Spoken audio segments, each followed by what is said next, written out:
Chapter 672, very agile. As soon as she finished speaking, a small head appeared behind her and added, "Pearl milk tea." Zhou was stunned. Before she could understand what the milk tea was, she was distracted by Gu Yunke. Looking at the tender little girl, her eyes lit up. "You're little Yunke?" "Yeah." Zhou immediately stretched out her hand. "So cute. Come over and let me hug you." She was a little like Aunt Ku. She could not resist children. Especially since Aunt Ku and Zong had mentioned Gu Yunshu and Gu Yunke to her. She had wanted to meet them for a long time. Now that she saw her, the girl was even cuter than she had imagined. She immediately felt her heart melt. Little Yunke giggled and came out from behind Lu Hongxiu. She was immediately carried into Zhou's arms. "Your family's shop is opening today. Why are you here? There are so many people coming and going. What if they bump into you?" The little girl shook her head. "Don't be afraid. I'm very agile. They can't hit me." "Agile?" Zhou looked her up and down. The little girl was only 4 years old. She was chubby and her legs were short. She really could not see how she was agile. Lu Hongxiu put down her things and left. Only then did Zhou see Lu Hongxiu standing at the back.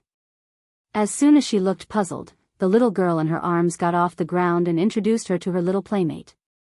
Zhou was a little childish. She knew that this was a servant of the Gu family, but the feelings between children were very pure, so she also patted Lu Hongqiu's head very kindly. Lu Hongqiu's face immediately turned red and she looked a little shy. Zhou couldn't help but laugh. He picked up the milk tea on the table and took a sip. "Huh." She blinked and took another sip to make sure it wasn't an illusion. Her eyes widened and she looked down at the contents of her teacup. What was this? She had never drunk it before. It didn't look like sugar water or fruit wine, but it was delicious and fragrant. Zhou could not help but pursed her lips again. Just as she was about to put the cup down, she heard a childish voice. "Isn't it delicious?" Zhou looked down and saw the little girl's short body standing by the table. Because she was small, her small hand was on the edge of the table as she stared at her with wide eyes. She immediately smiled. "Do you want to drink it?" The little girl's eyes were filled with desire. Just as Zhou thought that she wanted to drink it, she saw her shake her head decisively. "No." "Why not?" She clearly wanted to drink it. "I drank it this morning." However, when she watched others drink it, it was equivalent to drinking it herself. Hence, the little girl urged her anxiously, "Hurry up and drink it. My eldest sister made it. The round things are called pearls. They're edible. Try them." Zhou looked at her big, proud eyes, clearly revealing the meaning of, "My elder sister is the best, and the food my elder sister makes is the most delicious on earth." There was a moment when she wanted to take her home and treat her as her younger sister. Zhou took a spoon and scooped a mouthful of pearls. They were actually soft and elastic, rolling around in her mouth. What was this? How could there be such a magical thing? She took another sip of milk tea and realized that this thing was actually addictive. She drank one mouthful after another and couldn't stop at all. It was not until she had drunk more than half of the cup that she suddenly stopped. No, if she drank any more, she would finish it. If she finished it, it would be gone. Oh right, she could look for Gu Yundong and buy it home. Chapter 673, beaten up again. Zhou controlled her eyes from glancing at the milk tea. Then, she said to the young lady who was looking at her eagerly, waiting for her to praise the milk tea, "Kiki, wait for me here first. I'll go look for your elder sister. I'll be back soon." As she spoke, she stood up and instructed the maidservant standing at the door, "Take good care of the 2 children." Without waiting for the maidservant to respond, she went downstairs. Gu Yundong was still welcoming the guests at the door. There were a lot of people today. She really did not expect her father's 20-odd classmates to be so influential. Almost every family had sent people over. Now, the courtyard behind her shop was almost full. The problem was that these people were actually very happy to gather together and talk. At the same time, they ate. Zhou Dafu and the others were also in a daze. Actually, the Zhou family was not the only one eyeing the Gu family's shop. Many people in the prefectural city knew that such a shop that specialized in selling canned food and white sugar was about to open. After all, the flyers were everywhere. Therefore, many people with some family background wanted to see what kind of background the Gu family had. If she didn't have any background, they could pressure her to hand over the recipe for the canned food. If she had some backing but wasn't very powerful, they could cooperate and let her supply the goods. It would be a win-win situation for everyone. However, from the looks of it, the Gu family clearly had the confidence to open a shop in the prefectural city and sell rare things like canned food and white sugar. Not to mention that the young master of Jinxiu restaurant had gone in, even the young lady of the Nia family had come later. There was no doubt about the Nia family's status in the entire prefectural city. No one dared to challenge them. Therefore, the moment they saw the Nia family appear, more than half of them gave up. However, there was also a small group of people who were originally at odds with the Nia family. They were also people with a strong family background. They took a fancy to the sugar business and would not retreat so easily. Of course, this did not include the Zhou family. Zhou Dafu no longer had any intention of causing trouble. His expression was a little ugly and defeated. There was unwillingness and fear, but he still gave a look and asked Steward Zhou, who was secretly hiding outside Gus' shop, to hurry back. Steward Zhou's legs were a little weak now, and he felt like a disaster was imminent. As expected, when he returned to the carriage, he was kicked hard by Zhou Dafu. "Didn't you say that Gus has no background or backing? Didn't you say that this family is just a bumpkin from the countryside? Didn't you say that if everything is handed over to you, you can definitely stop their shop from opening? Look, this is called no backing, right? Damn you." He kicked Steward Zhou again. Fortunately, I was careful and didn't let those local hooligans find trouble immediately. Otherwise, would be the one dead now. "You useless thing, why aren't you calling those people back?" Yes, old master." Steward Zhou was angry but did not dare to say anything. He could only lower his head and quickly agree. Unexpectedly, just as he turned around to leave, he saw another carriage parked at the entrance of the Gu family's shop. Steward Zhou's pupils constricted when he saw the sign on the carriage. Ignoring the fact that Zhou Dafu was angry, he hurriedly called out, "Master, look. What are you looking at? What else is there to see? Let me tell you." As he spoke, he followed Steward Zhou's finger and looked over. In the next moment, his voice seemed to be blocked and he could not say a word. Chapter 674, Madame Dai is here. It wasn't just Zhou Dafu and the others. The surrounding people who were watching the commotion and even those who were secretly thinking about it were all shocked when they recognized the symbol of the carriage. Their eyes widened. The carriage stopped at the entrance of Gus. Before Gu Yundong could look at the symbol, she was distracted by a person sitting in front of the carriage. She had seen this person before. Wasn't this the soldier who provided her with clues when she planned to earn money by drawing images after fleeing to the Xuanhe prefecture? Gu Yundong still remembered his words. "That bandit killed my good brother who fought alongside me. I dream of him every night. I know very well how many moles there were on his face." She thought that they would never meet again, but he actually came. The soldier strode towards her. "Miss Gu, we meet again." He almost didn't dare to recognize her. The last time they met, this girl was sloppy and he couldn't tell if she was a woman. Now that they met again, the difference was like heaven and earth. She was graceful and beautiful, making people's eyes light up. However, he did not stare at her. Soon, he lowered his voice and said softly, "Lady Gu, Madame Dai, and young Master Dai are here." Dai? Gu Yundong's pupils constricted. She exchanged glances with Shao Qingyuan, who had heard the commotion and walked over. If she remembered correctly, the prefecture magistrate of Xuanhe prefecture was surnamed Dai. Seeing that she understood, the soldier nodded slightly. Gu Yundong found it strange. This person seemed to be a soldier. How did he become a subordinate of the prefecture magistrate? This thought flashed across her mind. Gu Yundong quickly walked to the front of the carriage and saw a man in his 20s getting out of the carriage. He turned around and helped an elegant woman down. Gu Yundong immediately put on a smile and welcomed her. Madam Dai, welcome, welcome. I didn't expect you to come. Please forgive me for not welcoming you from afar. Madam Dai had a gentle personality. When she saw Gu Yundong, she smiled. Boss Gu, you're too polite. I've long heard that there are many good things in Boss Gu's shop. I have to come and take a look.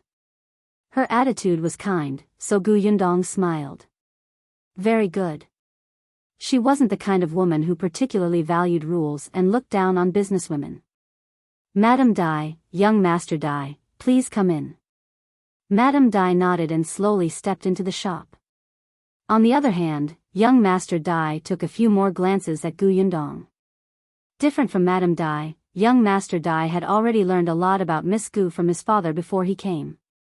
For example, the white sugar that even the imperial court valued was made by Miss Gu. He had come here today because of the instructions of the prefecture magistrate. It was to let those people who wanted to secretly scheme against Gus think twice. They should be smarter. Gus had many backers.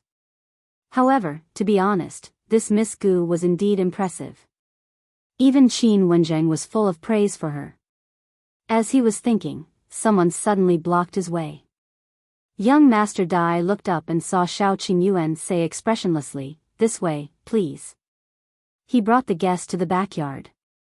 Young Master Dai saw that he was wearing ordinary clothes, but the man's eyes were very sharp. His entire body trembled and he retracted his attention. As for Madam Dai, she parted ways with her son after entering the shop. Madam Dai's status was different. Gu Yundong had personally received her, so she instructed Zhongguang to be careful and led Madam Dai upstairs. When Yeshuang rushed downstairs, she happened to bump into the two of them. Chapter 674, Madam Dai is here. It wasn't just Zhou Dafu and the others. The surrounding people who were watching the commotion and even those who were secretly thinking about it were all shocked when they recognized the symbol of the carriage. Their eyes widened. The carriage stopped at the entrance of Gus. Before Gu Yundong could look at the symbol, she was distracted by a person sitting in front of the carriage. She had seen this person before. Wasn't this the soldier who provided her with clues when she planned to earn money by drawing images after fleeing to the Xuanhe prefecture? Gu Yundong still remembered his words. That bandit killed my good brother who fought alongside me. I dream of him every night. I know very well how many moles there were on his face. She thought that they would never meet again, but he actually came. The soldier strode towards her. Miss Gu, we meet again. He almost didn't dare to recognize her. The last time they met, this girl was sloppy and he couldn't tell if she was a woman. Now that they met again, the difference was like heaven and earth. She was graceful and beautiful, making people's eyes light up. However, he did not stare at her.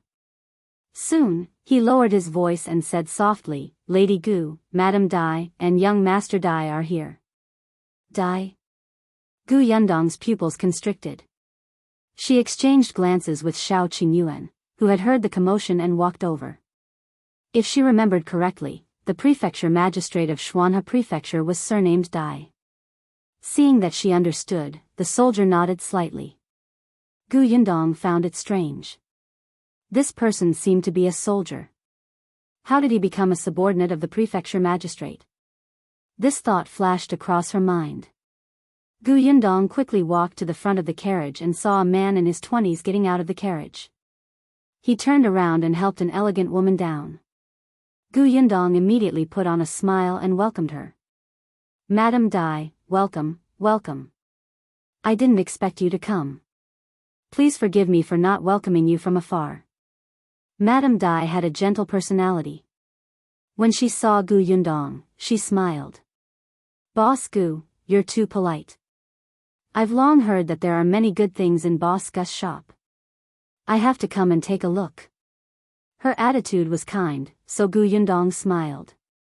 Very good.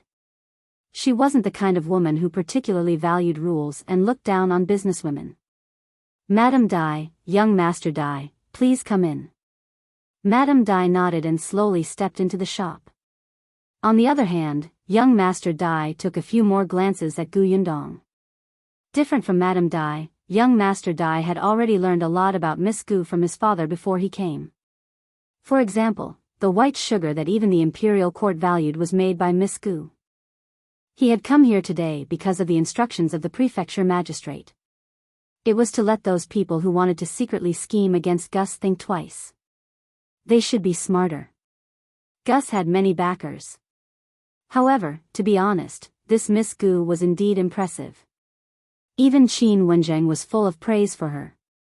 As he was thinking, someone suddenly blocked his way. Young Master Dai looked up and saw Shao Qingyuan say expressionlessly, "This way, please." He brought the guest to the backyard. Young Master Dai saw that he was wearing ordinary clothes, but the man's eyes were very sharp. His entire body trembled and he retracted his attention. As for Madame Dai, she parted ways with her son after entering the shop. Madame Dai's status was different. Gu Yundong had personally received her, so she instructed Zhongguang to be careful and led Madame Dai upstairs. When Shuang rushed downstairs, she happened to bump into the two of them. If you find any errors, ads pop up, ads redirect, broken links, non-standard content, etc., please let us know each report so we can fix it as soon as possible. Chapter 676. Fortunately, she was prepared before she could finish speaking. She saw Lu Hongxiu giving her an anxious look. Gu Yundong narrowed her eyes slightly and said a few more words to Madame Dave and Shuang before letting them rest. She turned around and left. The moment she went out, Lu Hongxiu leaned closer and whispered, "Miss, the milk tea is gone." Huh? Gu Yundong was surprised. Didn't they only have 3 cups? Why is it gone? She had brought a big pot. Those 3 cups were not very big, right? Lu Hongxiu was a little ashamed. When I was in the kitchen just now, I had just scooped out 2 cups of milk tea when young Master Lu Wei came in. Since he asked, Lu Hongxiu naturally answered respectfully. Unexpectedly, Lu Wei's eyes lit up when he heard that Gu Yundong had made this drink. Then, without another word, he picked up the porcelain pot and ran away.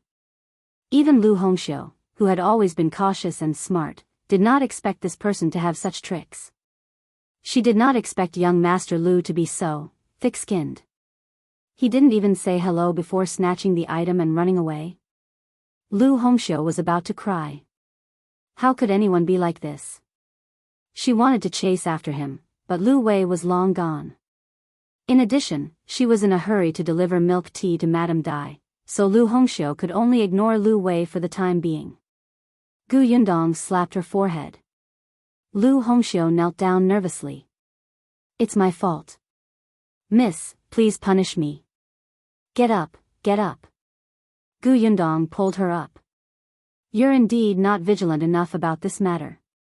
But it's not entirely your fault. Lu Wei, this bastard." Fortunately, she made a lot of milk tea. Other than the pot in the kitchen cabinet, there was another pot in her spatial storage. Otherwise, it would be awkward if she promised Shuang but could not take it out. "You go ahead. Don't worry about the milk tea. I still have a pot. I'll send it to Miss Nye later." When Lu Hongxiu heard this, she immediately heaved a sigh of relief. Then, she took her leave in a low voice and went to the second floor to entertain Madame Dai and Shuang. Only then did Gu Yundong return to the shop. She went behind the counter. Seeing Aunt Ku and Madame Yang sitting here packing, she went over to say a few words. Then, she squatted down, opened the cabinet below, and quietly placed the milk tea from the space. The milk tea was still a little hot, so she put it here to cool down. After closing the cabinet and locking it, Gu Yundong came out from behind the counter. There were still many customers, but there were also many helpers. Everyone was busy in an orderly manner. Everything seemed to be in order. Shao Qingyuan was in the backyard, and little Kiki was on the second floor. Zhongguang was also maintaining order in the shop. Yundong was slightly free, so she shifted her gaze to the door. Then, it landed on the carriage of the Zhou mansion not far away. Good. They hadn't had a chance to leave yet, so don't blame her for being rude. Yundong tidied her clothes slightly and smiled. She strode towards the carriage opposite. Zhou Dafa's heart turned cold when he saw the Dai family's carriage. He knew that he could not afford to offend Gus. In fact, if he met them in the future, he would have to avoid them and treat them well. Zhou Dafu was no longer in the mood to cause trouble. He just wanted to hurry back. However, his legs were a little weak and he could not even get into the carriage. Just then, Yundong came over. Zhou Dafu could feel the cold sweat on his forehead. If you find any errors, ads pop up, ads redirect, broken links, non-standard content, etc., please let us know each report so we can fix it as soon as possible. Chapter 677, Never Come Again. Yundong stood in front of Zhou Dafa's carriage with a smile. Old Master Zhou, you're here too? Zhou Dafu laughed dryly. That's right. We know each other. Miss Gus' opening ceremony is important, so I should come over to congratulate you. Old Master Zhou, you're too polite. Why don't you go in? I saw there were too many people. Boss Gu was probably too busy, so I wanted to wait a little longer. It doesn't matter if it's later. Yundong looked touched. Old Master Zhou is really understanding. I didn't expect you to be so considerate of me even though we barely knew each other. Coincidentally, I'm free now. Old Master Zhou, let's go over together. But let's make it clear first. If you come. There's no need to give the gift boxes. You don't know, but so many people came today. Everyone gave me 2 big gift boxes. The storeroom in the backyard is filled. Zhou Dafu was speechless. Did he have gift boxes? He was here to cause trouble. Who would buy gift boxes? However, since he had come to congratulate others on their opening, it was indeed unreasonable not to offer any gift. He could only say as he walked, I really don't know what Boss Gu likes, so I didn't buy anything. We're all straightforward people, so I thought it would be more practical and convenient to give you money. Money? This, Yundong sighed. Old Master Zhou, you're too considerate. In that case, it's difficult to refuse your kindness. I'll reluctantly accept it. But let's agree that you won't give me too much.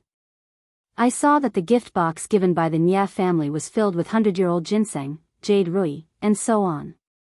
I was panicking when I accepted it. Please don't give me so much money. Just a little something is fine. Old Master Zhou was speechless. Are you sure you're not being sarcastic? You told me what the Nya family gave you and asked me not to give you too much. Damn it, how could he give less? Zhou Dafu was furious and his expression was especially ugly. However, he still had to squeeze the fat on his face to maintain a smile when he saw that they were already at the door of Gus. Especially when facing Xuerong, who was waiting to register his gift, he almost vomited blood. After a while, Zhou Dafu trembled as he took out a banknote of 1,000 taels of silver and handed it to Xuerong. He smiled at Yundong. It's just a small token of appreciation. Don't refuse it, Boss Gu. Yundong sighed. Old Master Zhou is still so generous. How kind of you. As she spoke, she turned to Xuerong and said, you have to register carefully. Don't miss anyone. Wrap 2 packets of dried fruits for Old Master Zhou later. Then, she said to Zhou Dafu, Old Master Zhou, take a look around. My shop has just opened. I don't know what I might have done wrong. You have to give me some suggestions. Zhou Dafu had just handed over 1,000 taels of silver, and his heart was bleeding. How could he have the mood to look at the shop and raise any suggestions? He wanted to talk with the young master of the prefecture magistrate's family and the steward of the Nya residence, but Yundong had no intention of bringing him to the backyard. Zhou Dafu was afraid that he would lose money if he stayed any longer, so he walked around randomly. After knowing that it was hopeless to get to know the Dai family and the Nye family, he simply bade farewell and left the Gu family's shop. Gu Yundong stood at the door with a smile. Take care, old Master Zhou. Please come again. Again? He would never come again, not even if he died. Zhou Dafu hurriedly returned to his carriage. Steward Zhou had also sent away the local hooligans and returned. The moment Zhou Dafu saw him, he was furious. He clenched his fists and punched him hard in the face.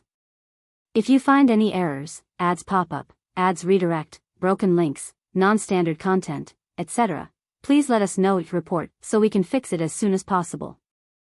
Chapter 678, Mrs. Zhou, Concubine Gu. One punch was not enough.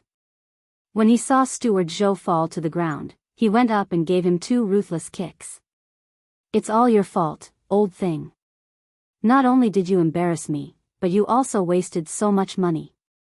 You dog, I'll settle this score with you when I get back. With that, he ignored Steward Zhou and got into the carriage, letting Ah Feng drive him away quickly. Steward Zhou was still lying on the ground. Many people around him saw the commotion and started pointing at him. Steward Zhou buried his head under his arm and snorted twice. However, his eyes were filled with resentment as he gritted his teeth. After a while, he got up and staggered back to the Zhou mansion. Zhou Dafu had returned home earlier. After calming himself down on the way back, his mood was finally not so bad. Unexpectedly, as soon as he entered the residence, Mrs. Zhou walked over and said, "Where did Master go so early in the morning? Little June is in trouble again." Next door, before she could finish speaking, Zhou Dafu interrupted her fiercely. Trouble, trouble. He only knows how to cause trouble all day long. What kind of mother are you? Do you know how to teach children? I've been busy enough outside every day. It wasn't easy for me to get home. Can you save me the trouble? He was extremely frustrated. Seeing that he had already walked out of Mrs. Zhou's courtyard, he stopped in his tracks and turned around. If you have nothing to do, you should think about how to teach your son well. I'll go to Concubine Gus. With that, he left. Mrs. Zhou's face suddenly darkened. Seeing that he had disappeared after turning around, she was so angry that she kicked away the stool under the corridor. Am I the only one who has a son? As a father, he doesn't care about his son and blames it on me. If old Madam hadn't doted on June like that previously, would he not listen to me now? He's good. He hides under women's skirts all day long. Concubine Gu, a widow with children, can be a treasure. He hasn't seen a woman in 8 lifetimes. She was so angry that she spoke without thinking. The nanny beside her hurriedly stroked her back and advised softly, "Madam, don't be angry. I'm afraid Master is in a bad mood today." His words were too harsh. "Madam, don't take it to heart and be angry with Master. Otherwise, won't that Gu be benefited?" Mrs. Zhou sneered. "I don't know what that Gu woman did. She's already so old, but she still has Master under his control. I reckon Master is just feeling that she's new. After a while, he'll know that Aunt Gu, a country bumpkin, is extremely vulgar and will only embarrass Master. At that time, we don't have to do anything. Master will send her away." Mrs. Zhou turned around and returned to her room.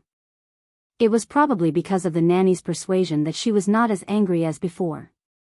However, she still frowned and said, "It's been nearly a year, but Master hasn't grown tired of her. Didn't I ask you to keep an eye on her? Has there been any abnormality on her side recently?" The nanny shook her head. "She's very well behaved and doesn't go out. There's no abnormality at all." Mrs. Zhou was angry. "Keep a close eye on her. Report to me if anything happens. Also, keep a close eye on the servants she orders around." "Yes." Gu Yundong did not know about the Zhou mansion. She had just received 1,000 taels of silver from Zhou Dafu and was in a good mood. There were many people taking care of the shop, so she planned to go upstairs to entertain Madame Dai. Unexpectedly, as soon as she turned around, she saw a familiar figure walk in. If you find any errors, ads pop up, ads redirect, broken links, non-standard content, etc. Please let us know your report so we can fix it as soon as possible. Chapter 678, Mrs. Zhou, Concubine Gu. One punch was not enough. When he saw Steward Zhou fall to the ground, he went up and gave him 2 ruthless kicks. It's all your fault, old thing. Not only did you embarrass me, but you also wasted so much money. You dog, I'll settle this score with you when I get back. With that, he ignored Steward Zhou and got into the carriage, letting Ah Feng drive him away quickly. Steward Zhou was still lying on the ground. Many people around him saw the commotion and started pointing at him. Steward Zhou buried his head under his arm and snorted twice. However, his eyes were filled with resentment as he gritted his teeth. After a while, he got up and staggered back to the Zhou mansion. Zhou Dafu had returned home earlier. After calming himself down on the way back, his mood was finally not so bad. Unexpectedly, as soon as he entered the residence, Mrs. Zhou walked over and said, "Where did Master go so early in the morning? Little June is in trouble again." Next door, before she could finish speaking, Zhou Dafu interrupted her fiercely. "Trouble, trouble. He only knows how to cause trouble all day long. What kind of mother are you? Do you know how to teach children? I've been busy enough outside every day. It wasn't easy for me to get home. Can you save me the trouble?" He was extremely frustrated. Seeing that he had already walked out of Mrs. Zhou's courtyard, he stopped in his tracks and turned around. "If you have nothing to do, you should think about how to teach your son well. I'll go to Concubine Gus." With that, he left. Mrs. Zhou's face suddenly darkened. Seeing that he had disappeared after turning around, she was so angry that she kicked away the stool under the corridor. Am I the only one who has a son? As a father, he doesn't care about his son and blames it on me. If old Madam hadn't doted on June like that previously, would he not listen to me now? He's good. He hides under women's skirts all day long. Concubine Gu, a widow with children, can be a treasure. He hasn't seen a woman in 8 lifetimes. She was so angry that she spoke without thinking. The nanny beside her hurriedly stroked her back and advised softly, "Madam, don't be angry. I'm afraid Master is in a bad mood today." His words were too harsh. "Madam, don't take it to heart and be angry with Master. Otherwise, won't that Gu be benefited?" Mrs. Zhou sneered. "I don't know what that Gu woman did. She's already so old, but she still has Master under his control. I reckon Master is just feeling that she's new. After a while, he'll know that Aunt Gu, a country bumpkin, is extremely vulgar and will only embarrass Master. At that time, we don't have to do anything. Master will send her away." Mrs. Zhou turned around and returned to her room. It was probably because of the nanny's persuasion that she was not as angry as before. However, she still frowned and said, "It's been nearly a year, but Master hasn't grown tired of her. Didn't I ask you to keep an eye on her? Has there been any abnormality on her side recently?" The nanny shook her head. "She's very well behaved and doesn't go out. There's no abnormality at all." Mrs. Zhou was angry. "Keep a close eye on her. Report to me if anything happens. Also, keep a close eye on the servants she orders around." Yes. Gu Yundong did not know about the Zhou mansion. She had just received 1,000 taels of silver from Zhou Dafu and was in a good mood. There were many people taking care of the shop, so she planned to go upstairs to entertain Madame Dai. Unexpectedly, as soon as she turned around, she saw a familiar figure walk in. "If you find any errors, ads pop up, ads redirect, broken links, non-standard content, etc., please let us know your report so we can fix it as soon as possible." Chapter 680, Will He Take Revenge? Auntie, you've been here for a long time. If you don't plan to buy anything, can you make way for the customers behind you? Gu Yundong spoke with a smile, but Madame Sun's face turned red. She looked at Gu Yundong and then at Su Changshan. She stammered, This shop belongs to you? Could it be yours?" Madame Sun was speechless for a long time. She wanted to ask Gu Yundong why she had to find a former thief to be her assistant in such a big shop. However, she could not ask. She could even feel the people around her looking at her, as if they were pointing and saying something. She vaguely heard someone say, "Don't come in if you can't afford it." It's been a long time, but they didn't buy anything. Don't tell me they want to take advantage of the chaos to get something. That's right. Otherwise, why would the boss come over to warn them? Madame Sun had always treated Su Changshan as a thief. She mocked and ridiculed him every day. Who knew that one day, she would be criticized as a dirty person? She was so angry that she wanted to retort, but the two neighbors beside her had already turned red. They did not want to complicate matters at all and pulled her away. Gu Yundong sneered and said to Su Changshan, "Ignore them. Continue working." Su Changshan nodded gratefully. "Yes, boss." On the other side, Madame Sun only broke free after being pulled out of the shop for a long time. Without those strange gazes, her temper rose again. "What are you doing? What's there to escape? We didn't steal anything. Why should we be slandered by them?" The other two looked at each other and said, "It's obvious that the boss doesn't welcome us. Why are we still staying there? Making a fool of ourselves?" Madame Sun widened her eyes. "What do you mean by not welcoming us? She runs a shop and does business. We're guests when we go in. We're going to spend money. She has to treat us respectfully. Even if she doesn't welcome us, can she chase us away? Why not? Do you think she cares about our one tael of silver? Didn't you hear that when those people were paying the bill just now, it was dozens of taels of silver? You said it yourself. The customers coming and going in this shop are either rich or noble. Even the prefecture magistrate's wife is here. What are we?" Madame Sun was a little indignant at first, but when she heard the words, "prefecture magistrate's wife," she suddenly reacted and her face turned pale. She didn't dare to say anything else. If she had made a scene in the shop just now, she would have been the one to suffer. Madame Sun started to feel uneasy and walked home in a daze. On the other hand, the other two people said softly, "I didn't expect the boss to really not mind the kid from the Su family's bad reputation and arrange for him to work in such a big shop. Do you think Su Changshan will become rich in the future? The customers of this shop will all be nobles in the future. The people he knows in the future will be amazing. We didn't seem to treat the Su family well in the past." As the two of them spoke, they could not help but take another look at Madame Sunday. The one who treated the Su family the worst was Madame Sun, who was the Su family's neighbor.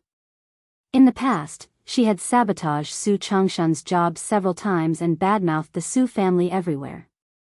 In the future, if the Su family wanted to take revenge, the Sun family would be the first to suffer.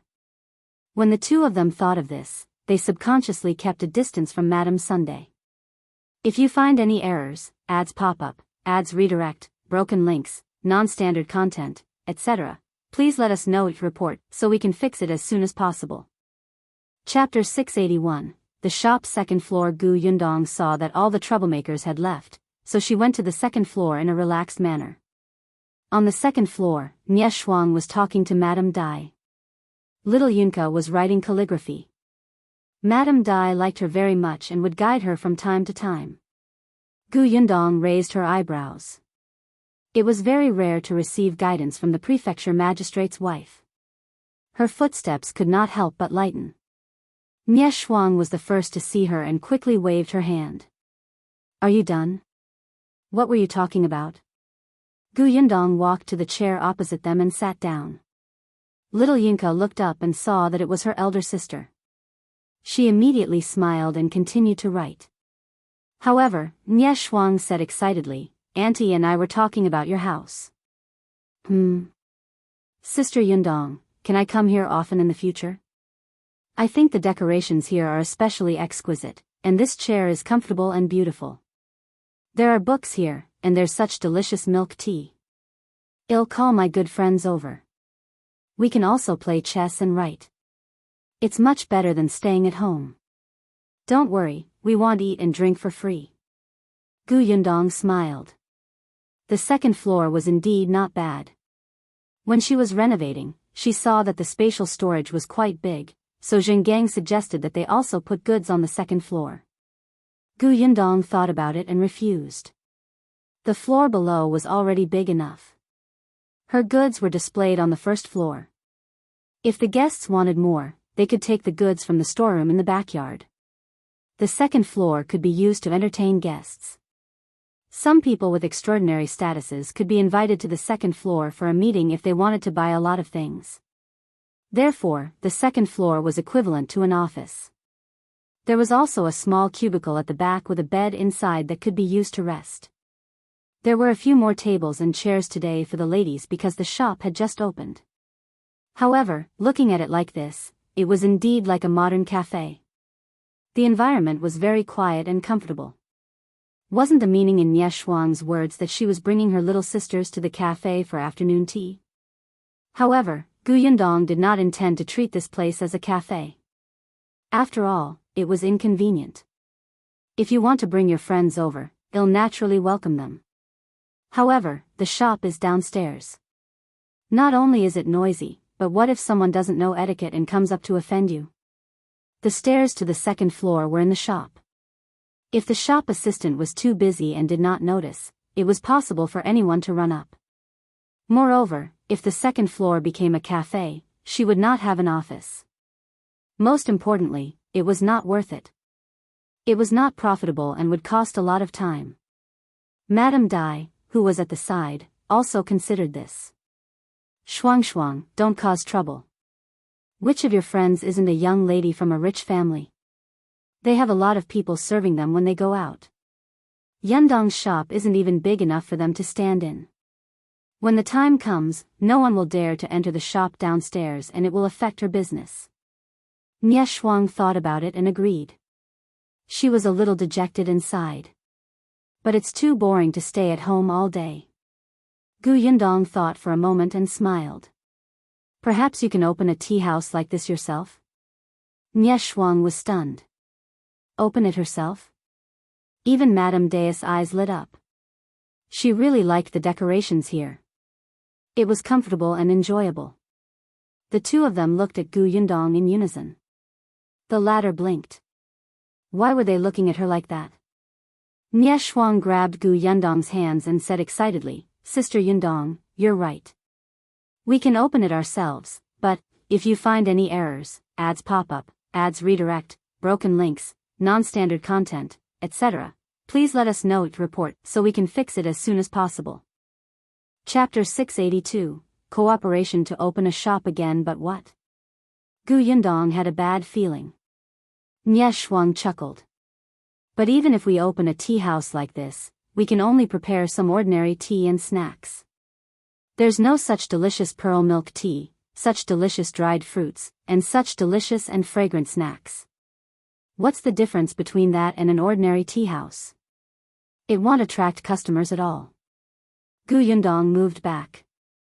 So, you want me to supply you? No, what's the point of supplying? Nie Shuang moved closer to her. Let's work together to open a shop. Cooperation? Yundong fell into deep thought. Nie Shuang nodded vigorously. That's right, that's right. Let's work together to open a shop. I'll offer money and effort, and you can come up with ideas. Let's earn money together. How about that? Madame Dai was unhappy. Everyone has a share. Don't forget about me. Nie Shuang turned her head and said happily, it's even better if Auntie can participate. I only know some young ladies. Auntie knows those rich ladies. No one can compare to you in terms of connections. With Auntie around, our business will definitely become even more popular. She was a little excited just thinking about it. Nie Shuang was only 15 years old, 2 months younger than Yundong. She was the eldest daughter of the Nie family and had been served by someone since she was young. At this age, she only ate, drank, and played. Occasionally, she would read, write, and learn some zither, chess, calligraphy, and painting. However, it felt especially boring. It was as if her entire life had passed without any waves. When she was old enough to marry someone, she still repeated the same thing in the residence. She had heard about Gu Yundong from Nyekang. She knew that Gu Yundong had escaped from the famine. Eldest brother rarely praised people, let alone a little girl who was about his age. But eldest brother said that he admired Gu Yundong. She could bring 3 family members from Yongning Prefecture to Xuanhe Prefecture at such a young age. Not only was she safe, but she also ensured that her family was unharmed. Even an adult man could not do that. At the very least, Nie Tsong could not guarantee that he could do this. At that time, Nie Shuang really wanted to see Gu Yundong. Later on, Gu Yundong actually sent New Year's goods over, and they were white sugar that made her father's eyes light up. Nie Shuang did not dare to imagine that a little girl who was a penniless refugee a few months ago would actually have such achievements in such a short period of time. She admired Gu Yundong, especially. She heard from Aunt Ke that Gu Yundong had come to the prefectural city to open a shop. Before Aunt Ke could explain her intentions, she insisted on coming over to take a look. Then, she saw such a huge shop. Therefore, Nie Shuang's heart began to stir. However, Gu Yundong resisted the urge to roll her eyes.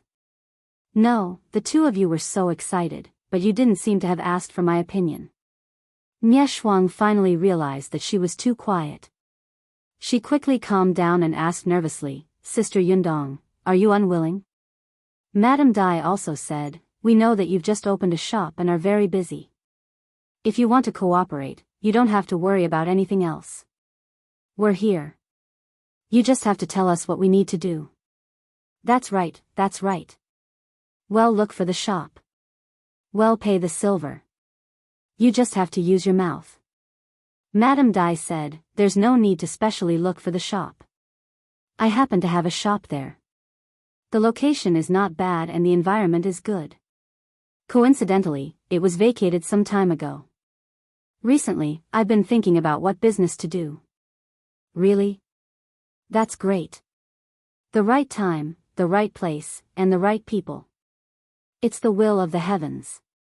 Gu Yundong was speechless. If you find any errors, ads pop up, ads redirect, broken links, non-standard content, etc., please let us know each report so we can fix it as soon as possible.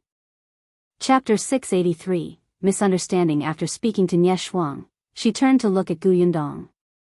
Gu Yundong's mouth twitched and she said, actually, you can buy my recipe. When the time comes, before she could finish speaking, she saw Nie Shuang shake her head so hard that the pearl hairpin on her head almost fell off.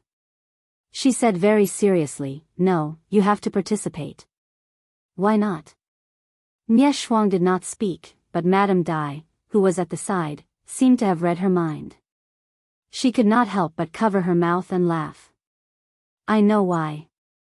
She doesn't have confidence in herself. She's afraid that she'll mess up the shop that she has worked so hard to open. Gu Yundong looked at Madame Dai. Don't we still have you? Madame Dai shrugged and said frankly, I can still be of some use to deal with those madams and young ladies, but I'm afraid I can't operate a shop. Otherwise, why do you think my shop is empty? Gu Yundong felt terrible. She did not need to care about anything else. Didn't they know that it was more tiring to use the brains? Nie Shuang blinked and said pitifully, Sister Yundong, look, you just have to come up with an idea. Well, do whatever you say. When the time comes, you'll take 50% of the money we earn. How about that? Not so good. Why don't you take a look at how old you are? Why are you still acting cute like Inca? Madame Dai was more rational. She analyzed the situation from the point of view. Yundong, actually, this won't do you any harm. Your business will only grow in the future and you'll get to know more and more people. When the time comes, the customers in our shop we're cooperating to run will all be your connections.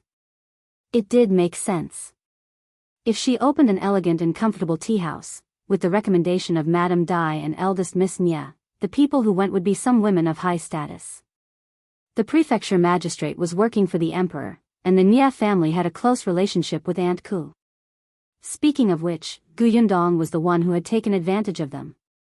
Madame Dai and Nie Shuang looked at each other. Seeing that she did not say anything and was probably thinking about the feasibility, they immediately stopped talking. Since they were doing business, she had to know the pros and cons. Actually, when Madame Dai saw how cautious she was, she heaved a sigh of relief.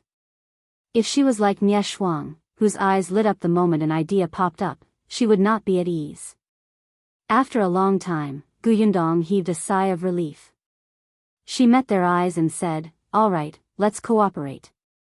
But we still need to discuss the division of the profits. All right, you'll take 60%. Yundong, no, wait. You've misunderstood me." She rubbed her forehead. "I'm saying that 50% is too much. You said it yourself. You'll be responsible for the shop, the silver, and the hard work. It's also your job to attract customers. I'm just giving an idea. It's not appropriate for me to take so much." "Yes, yes." Even Dai nodded. "If you don't participate, we won't dare to open the shop even if we pay." However, Yundong insisted on refusing. It might not be a problem in the early stages, but what about later? When the business became big and there was a conflict, her shares would be the primary problem.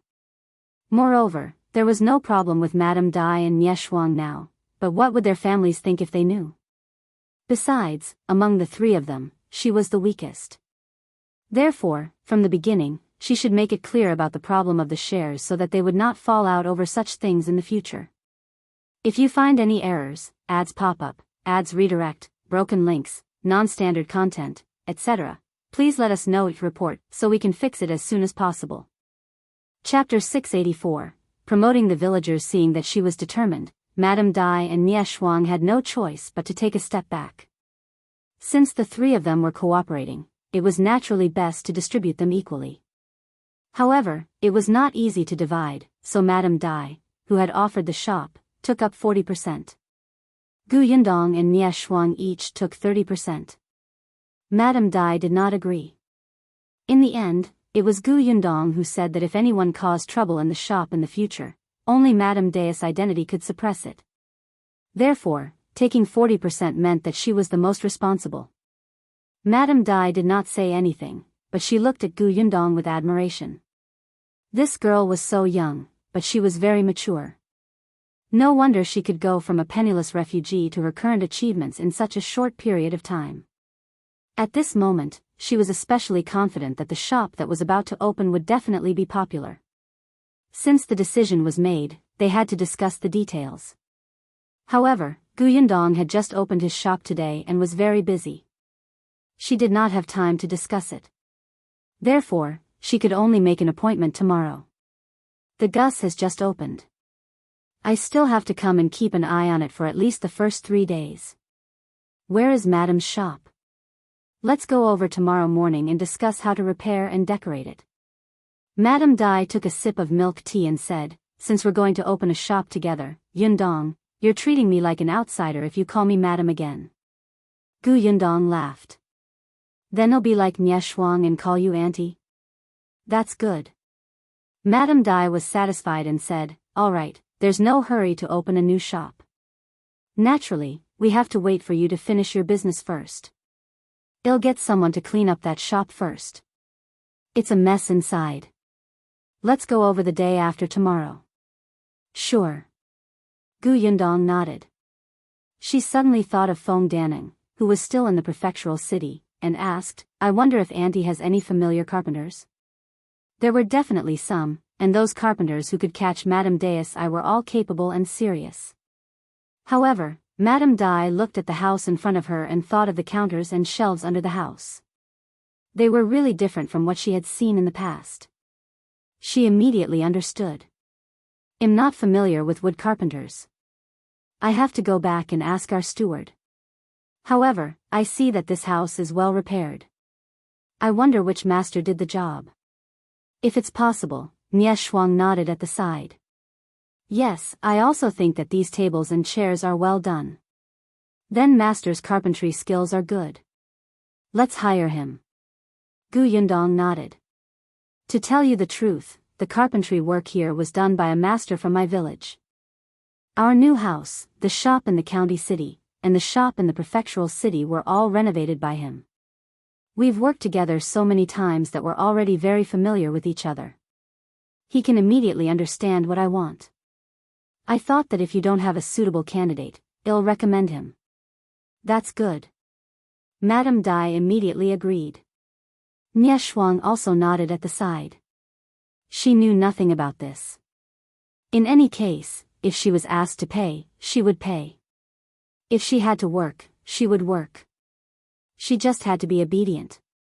Gu Yundong said, then it's settled. I'll talk to Uncle Feng later. Madame Dai liked Gu Yundong even more. Not only was she smart, but she was also caring and would promote the people from her village. It was only reassuring to work with such a person. However, Shuang had already calculated her private savings in her heart. She was the young lady of a merchant family, so she had quite a lot of money every month. In addition to the red packets and New Year's money that her uncles and aunts gave her every year, she was actually a little rich woman. If it was really not enough, she would borrow money from her eldest brother.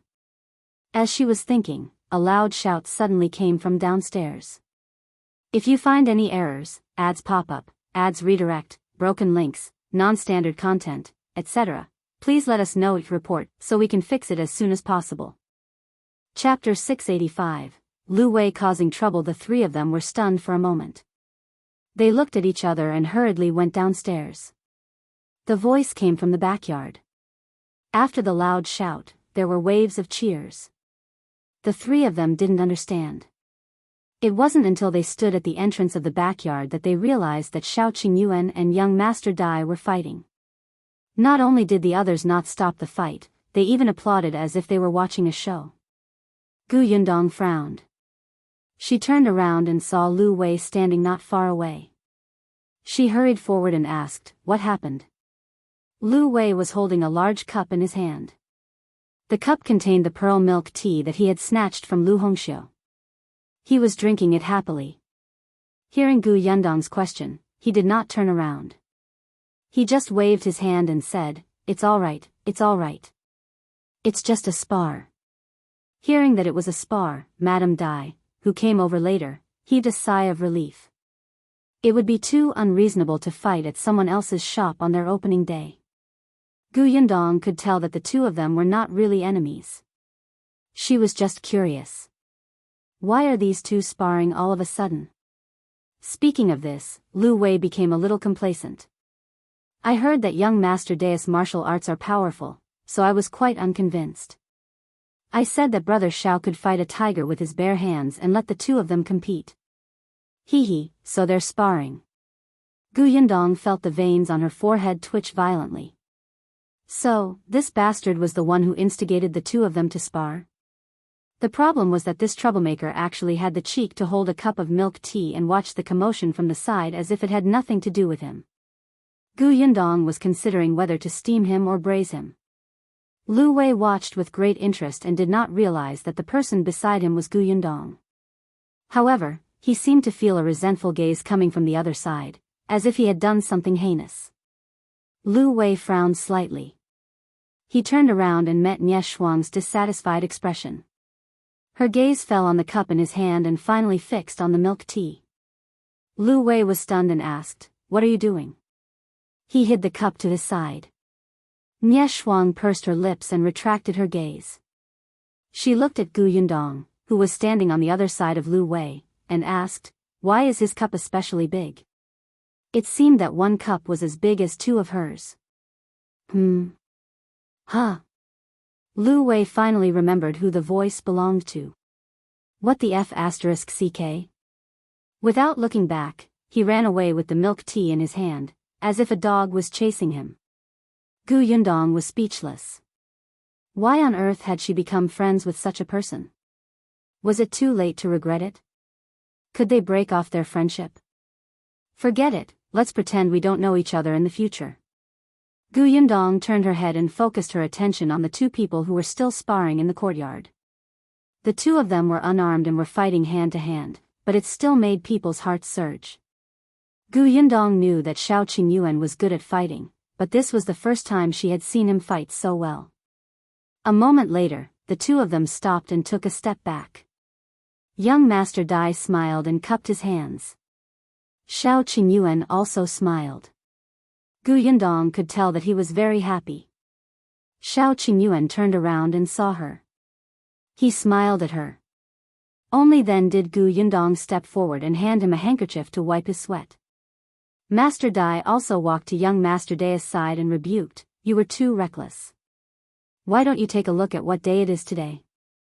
Young Master Dai smiled and walked in front of Shao Qingyuan. "If you find any errors, ads pop up, ads redirect, broken links, non-standard content, etc., please let us know it report so we can fix it as soon as possible." Chapter 686, Giving Red Packets. Young Master Dai's name was Dai Wenhua. Although his aura was still unstable, he still looked like a graceful young master. He looked at Shao Qingyuan with admiration. "Young Master Lu just said that you didn't specially learn this martial art from anyone?" Shao Qingyuan nodded. Dai Wenhua's eyes lit up even more.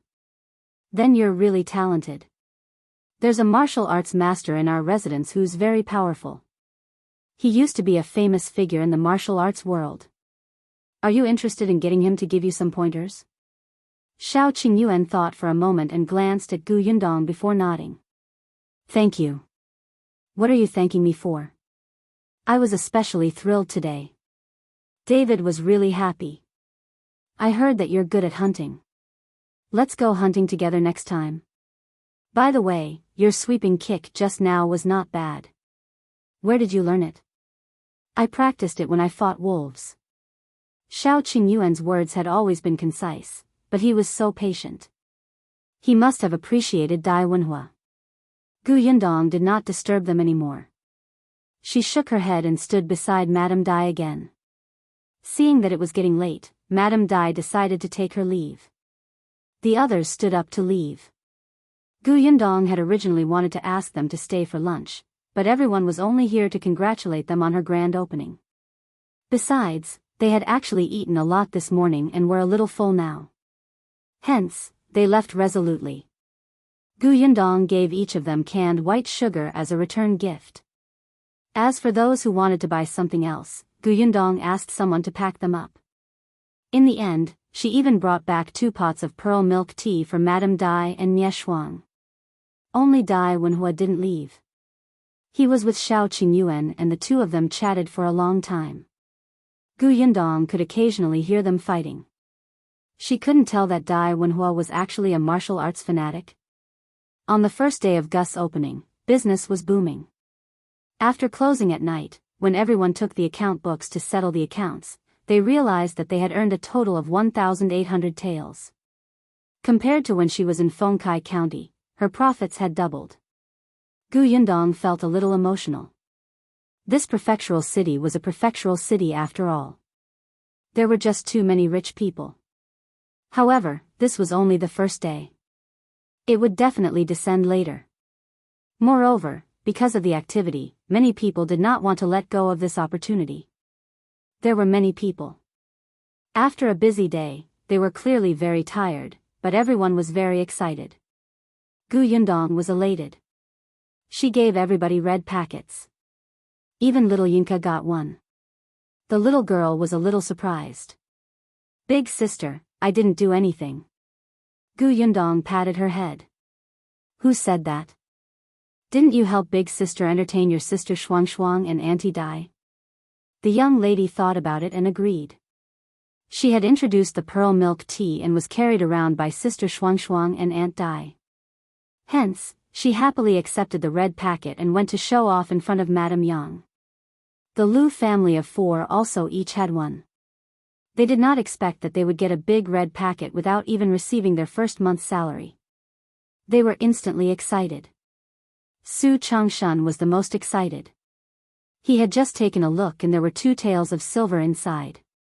He could cut a piece of meat when he went back later and buy cloth for his mother and sister so that they could have new clothes to wear. Su Changshan's heart was filled with gratitude. His grip on the red packet tightened slightly, and his eyes burned. Lu Wei was very unhappy because he didn't have a red packet. He clearly helped to entertain the guests, and he even helped to wipe the tables and chairs. He was especially diligent. Gu Yundong ignored him. After the shop closed, she went to look for Feng Danning. If you find any errors, ads pop up, ads redirect, broken links, non-standard content, etc., please let us know each report so we can fix it as soon as possible. Chapter 687. Quiet in the noise. Feng Danning was also in the backyard today. He heard many people say that the structure of the shop was refreshing. While he was happy, he was also a little disappointed. Because although these people liked the place a lot, they didn't have any suitable jobs for him. However, this was also good. Business did not come easily. As long as everyone thought of him when they needed him in the future, it was enough. Unexpectedly, Gu Yundong came looking for him at night. Uncle Feng, you might not be able to leave for the time being. There's a shop to be renovated in a few days, so I'll have to trouble you. Feng Danning was so excited that his eyes lit up. Not only him, but the two carpenters who followed him also asked anxiously, Yundong, are you serious? Where is it? It's on Mingan Road. I'm not sure how big the shop is. I'll go take a look in 2 days. Feng Danning nodded repeatedly. All right. Then we'll wait. When the construction should start, just tell us. We can go over at any time.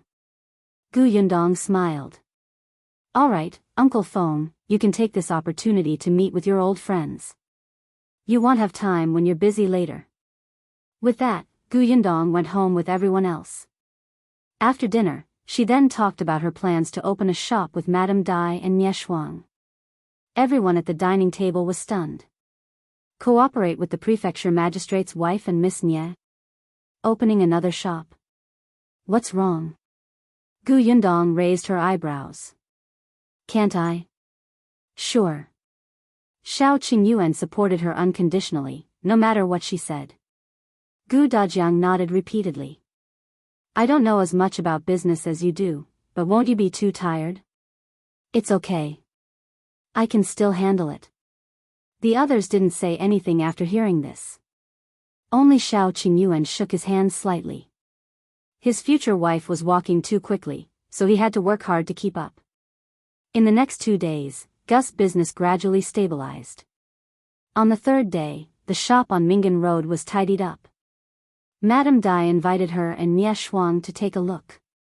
The shop was quite big, even bigger than Gus. It was also a 2-story building and had a spacious backyard.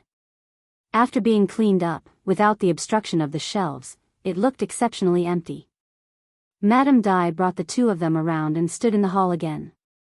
She asked with a smile, how is it? Not bad, right? It's not just good. It's very pleasing. Nie Shuang was too satisfied. Gu Yundong also nodded. The location is good. It's quiet in the midst of the commotion. It's very suitable for drinking tea, chatting, and reading books. The backyard is also big enough. We can also design a few isolated rooms. They can be divided into several areas. Madame Dai was a little proud when she heard that. Since this shop is fine, let's discuss how to renovate it. Yesterday, when she went back and told the prefecture magistrate about this, he still looked a little uncertain. Madame Dai couldn't wait to achieve results for him to see. Gu Yundong took out a piece of paper and a charcoal pen from his sling bag. Yes, let's discuss it first. I'll draw all my opinions and see how the effect is. As they spoke, they moved to the courtyard. There were stone tables and stools there, just enough for them to rest. I'll go first. Nie Shuang was very excited and sat on the stone bench first. I like the long chair on Sister Yundong's 2nd floor. It's a little like a beautiful couch, but it's also a little different. It's very comfortable to sit on. As Gu Yundong listened, she drew the structural design of the shop. She moved quickly, multitasking, but Nie Shuang stopped talking. If you find any errors, ads pop up, ads redirect, broken links, non-standard content, etc., please let us know each report so we can fix it as soon as possible. Chapter 688, Female Assistant Problem. Gu Yundong was stunned and looked at her suspiciously. However, she realized that Nie Shuang was not the only one. Even Madame Dai could not help but look at the paper she was drawing on. Yundong, your drawing is too realistic. Shuang's eyes widened. She picked up the painting and looked at it again and again. I feel that even if I haven't come to this shop personally, I can still imagine the exact appearance just by looking at your painting. Madame Dai was also amazed. Yundong, I realize that the more I know you, the more powerful you seem to be. How many other abilities of yours do we not know? Gu Yundong blinked and immediately laughed. Alright, now is not the time to talk about the painting. Let's discuss how to decorate first and how to arrange the tables and chairs. Shuang wanted to praise her a few more times, but business was more important. She was going to open a shop now, so she had to grow up. Therefore, she started talking about the decorations in the shop again with a serious expression. The shop was big enough. There could be some decorations downstairs. There was a bar at the entrance to order for customers. There were 2 long tables in the middle that could accommodate 7 to 8 people. There was also a small round table. It didn't have to be big. It was enough to put in some food. She also set up some booths, which could be blocked by a screen. Or, the sofas could be placed back to back. There should be a few more windows to make the room look brighter. Due to the fact that most of the guests here were rich and idle ladies, they definitely had to bring maidservants with them when they went out. Therefore, they still needed a resting area in a corner. If they did not want maidservants to serve them during the gathering and tea time, the maidservants could wait here.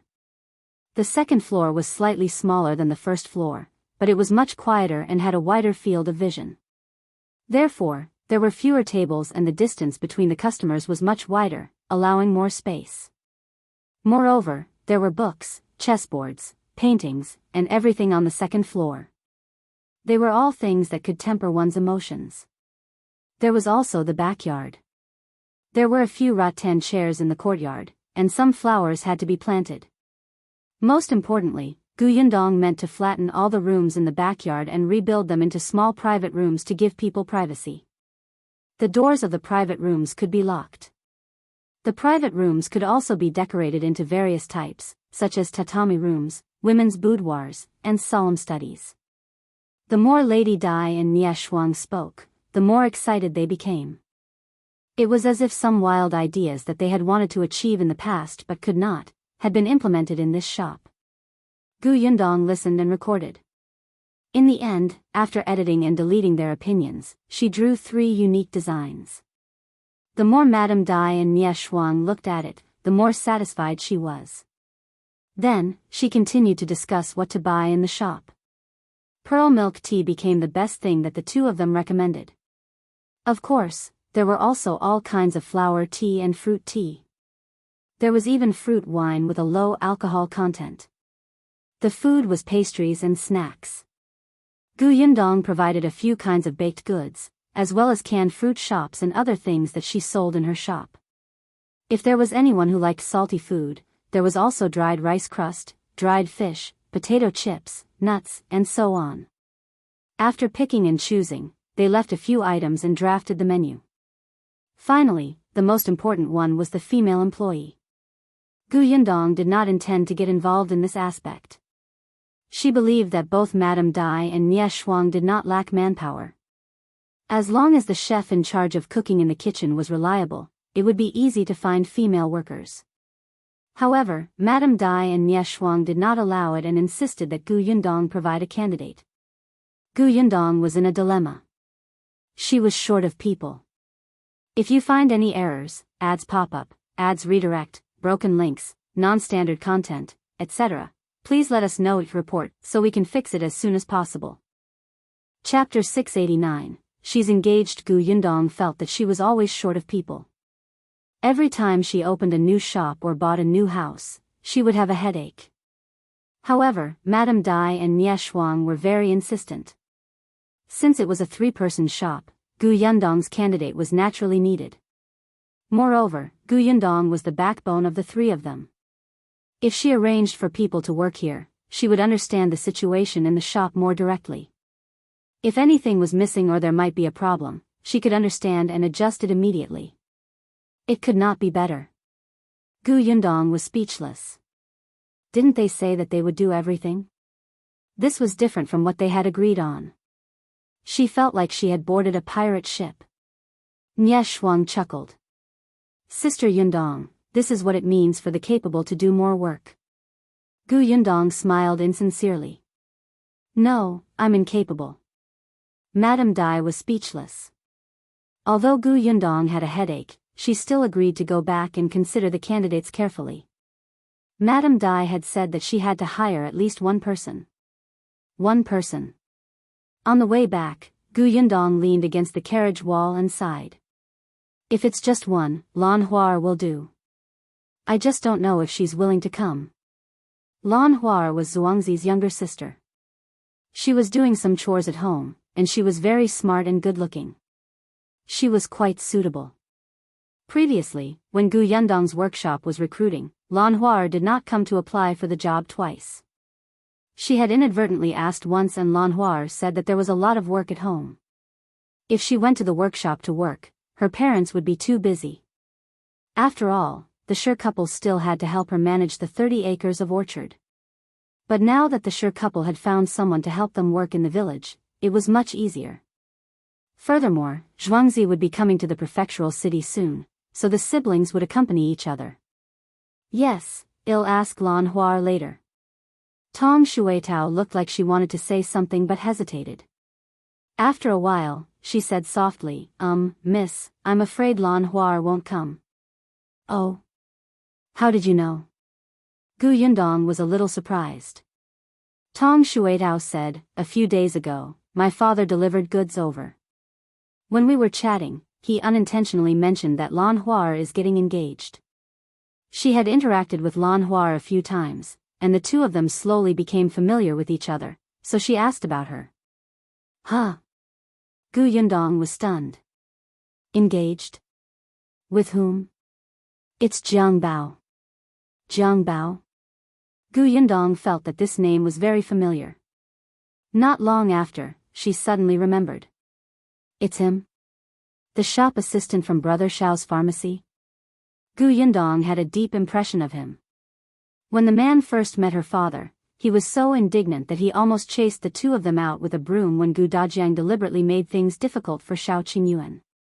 Later on, when he found out her father's identity, his attitude changed 180 degrees.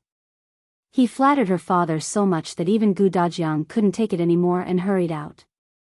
She did not expect him to be engaged to Lan Huar. Tong Shuitao said, I heard that it was Zhuangzi who set them up. Zhuangzi and Jiang Bao have a good relationship. He seems to be a reliable person. His family is simple, and his parents are reasonable people. Hence, he entrusted his sister to Jiang Bao. Before Ashu came, the two families had just decided to marry them next year. Gu Yundong blinked. They were engaged just like that? Is Lan Huar satisfied with Jiang Bao? Tong Shuitao nodded. The two of them have met before. I heard that they're quite satisfied. Therefore, Lan Huar would most likely not come to the prefecture capital. Thus, Gu Yundong could only look for a new candidate. However, this time, another figure quickly popped up in her mind. If you find any errors, ads pop up, ads redirect, broken links, non-standard content, etc., please let us know it report so we can fix it as soon as possible. Chapter 690, Let Su Qing come thinking of her. Gu Yundong immediately asked Tong Shuitao to turn her horse around. Gu Yundong did not know many people, but there were a few who left a good impression on her. One of them was Su Changshan's sister, Su Qing. The first time they met, she was actually more satisfied with Su Qing's personality than she was with Su Changshan. It was just that the shop did not recruit female workers. Otherwise, it would be easier for Su Qing to attract customers with her straightforward personality. Moreover, Su Qing was not bad-looking either. She had a very likable appearance. Coincidentally, her way home was in the same direction as her way to the Su family. It was good to take this opportunity to ask Su Qing for her opinion. If the girl was unwilling, she could only find someone else. It was still early when Gu Yundong arrived at the Su residence. Su Changshan had yet to get off work and return home. The carriage stopped outside the alley as usual. She and Tong Shuitao walked in. It was unlike the last time she came. There were not many people at the entrance of the Su family's house. Even if the neighbors passed by his house, they seemed to have to avoid him. However, when she arrived at the Su family today, she could still see many people looking at the Su family's courtyard door. She did not know what they were looking at. When Gu Yundong came over, their gazes fell on her. Gu Yundong was already used to such gazes. She only asked Tong Shuitao to knock on the door. She stood outside the door and waited. With a glance, she saw Madame's son again. When Madame's son met her gaze, she immediately shrank her neck. She no longer had the arrogance and mockery Gu Yundong had seen the first time. She hurriedly entered her house and only quietly opened the door a crack to look out. The corners of Gu Yundong's mouth twitched. Mother Su happened to hear the commotion and came to open the door. When she saw her, she was stunned for a moment and quickly moved aside to invite her in. "Why is Boss Gu here?" She closed the door as she invited her in. After taking a few steps, she felt uneasy and asked, "Did something happen to Changshan?" Gu Yundong shook her head with a smile. "No, he's fine. I came here today for something else." "Is Su Qing here?" "I'm looking for her." "Yes, yes, yes." Mother Su quickly nodded and shouted, little Qing, come out quickly. Boss Gu is here. She's looking for you." Su Qing ran out of the kitchen in a hurry. She was surprised to see Gu Yundong. "Boss Gu is looking for me?" "Okay." Gu Yundong entered the central room and did not beat around the bush. She told Su Qing that she wanted to open a new shop. Moreover, this shop specialized in entertaining ladies, so she needed a female shop assistant. She asked her if Su Qing wanted to try. The salary was a little less than Su Changshan's. It was 2 taels of silver a month for now.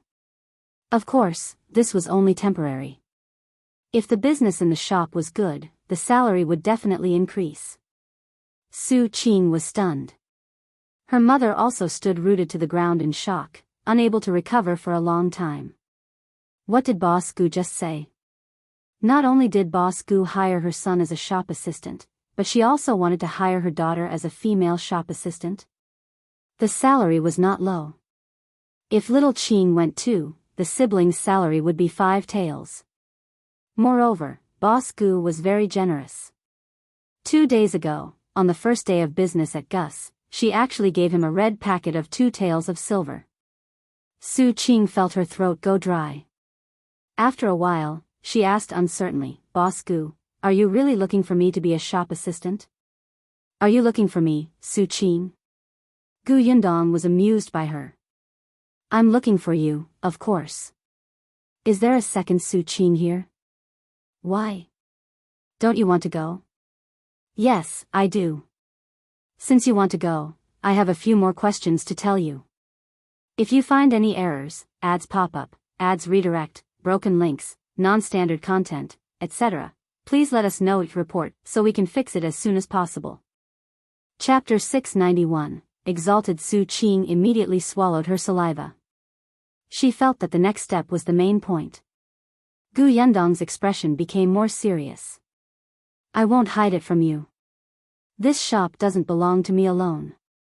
I opened it with 2 other people. One of them is Madame Dai's wife, and the other is the eldest daughter of the Nye family." Mother Su was speechless. Su Qing.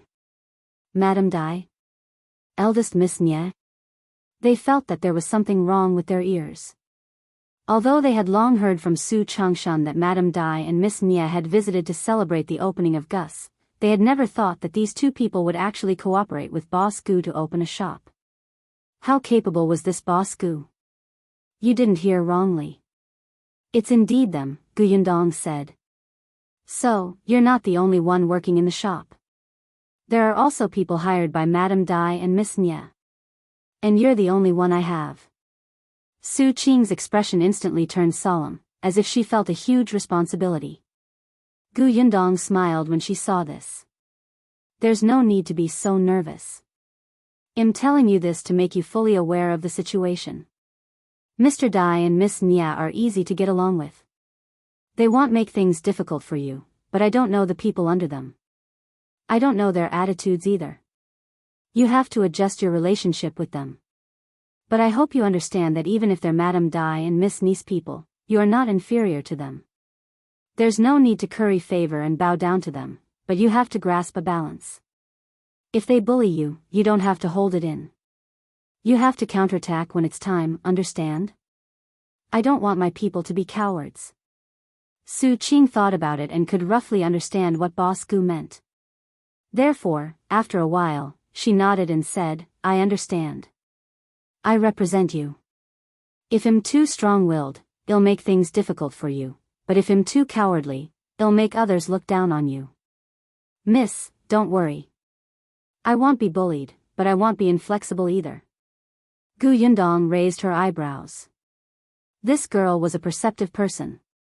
Actually, in the beginning, she wanted to look for Lan Huar because she was smart. Perhaps she was still a little girl who lived in the countryside and did not have enough knowledge, but as long as she was nurtured well, she would have no problem at all. But now that she saw Su Qing like this, she felt that perhaps she was more suitable. Since you understand your situation, are you still willing to be this assistant? Su Qing nodded vigorously. I'm willing. Thank you for giving me this opportunity. I won't let you down. Gu Yundong stood up. All right, since you're willing, you can come over tomorrow. Stay by my side for a few days.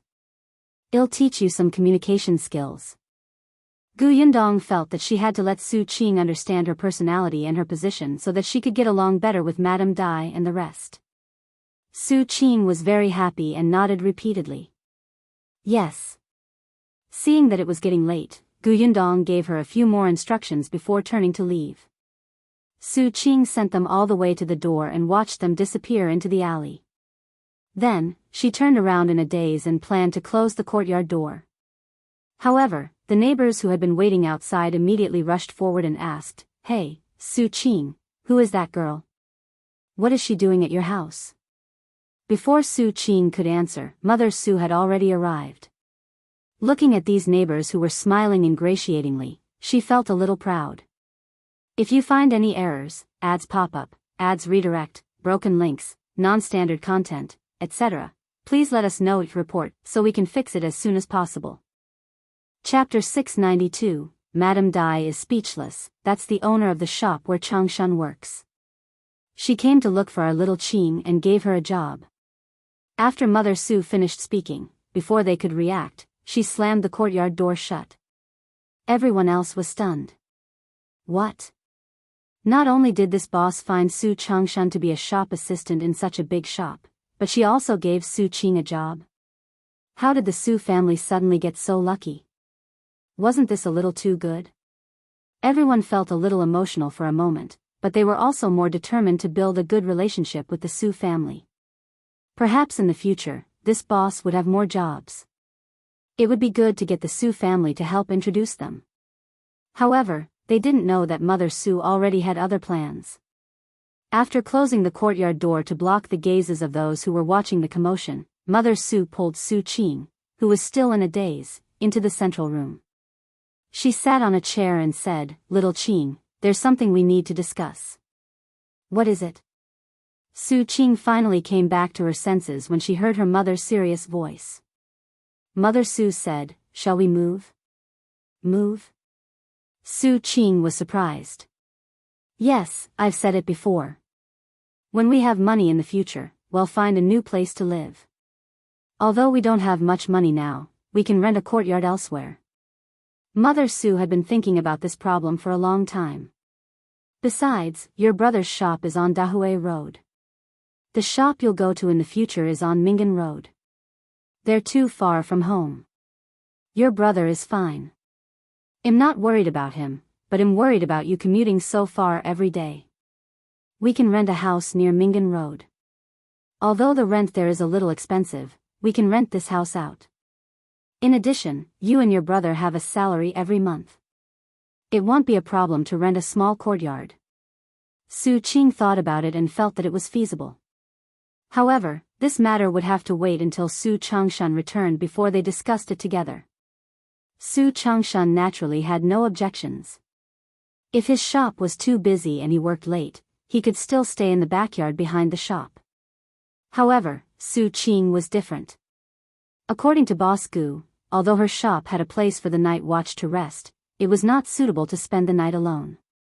Still, the next day, Su Qing had to follow Gu Yundong to work. Su Changshan also had to work, so only Mother Su went to look for a house.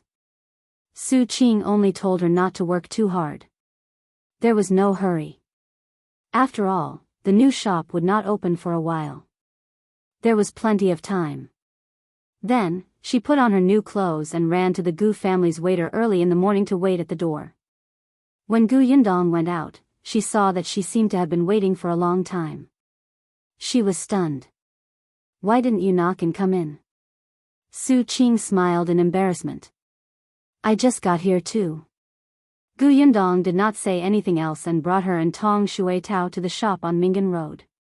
There were already a few people standing outside the shop. They were Feng Daneng and the two carpenters.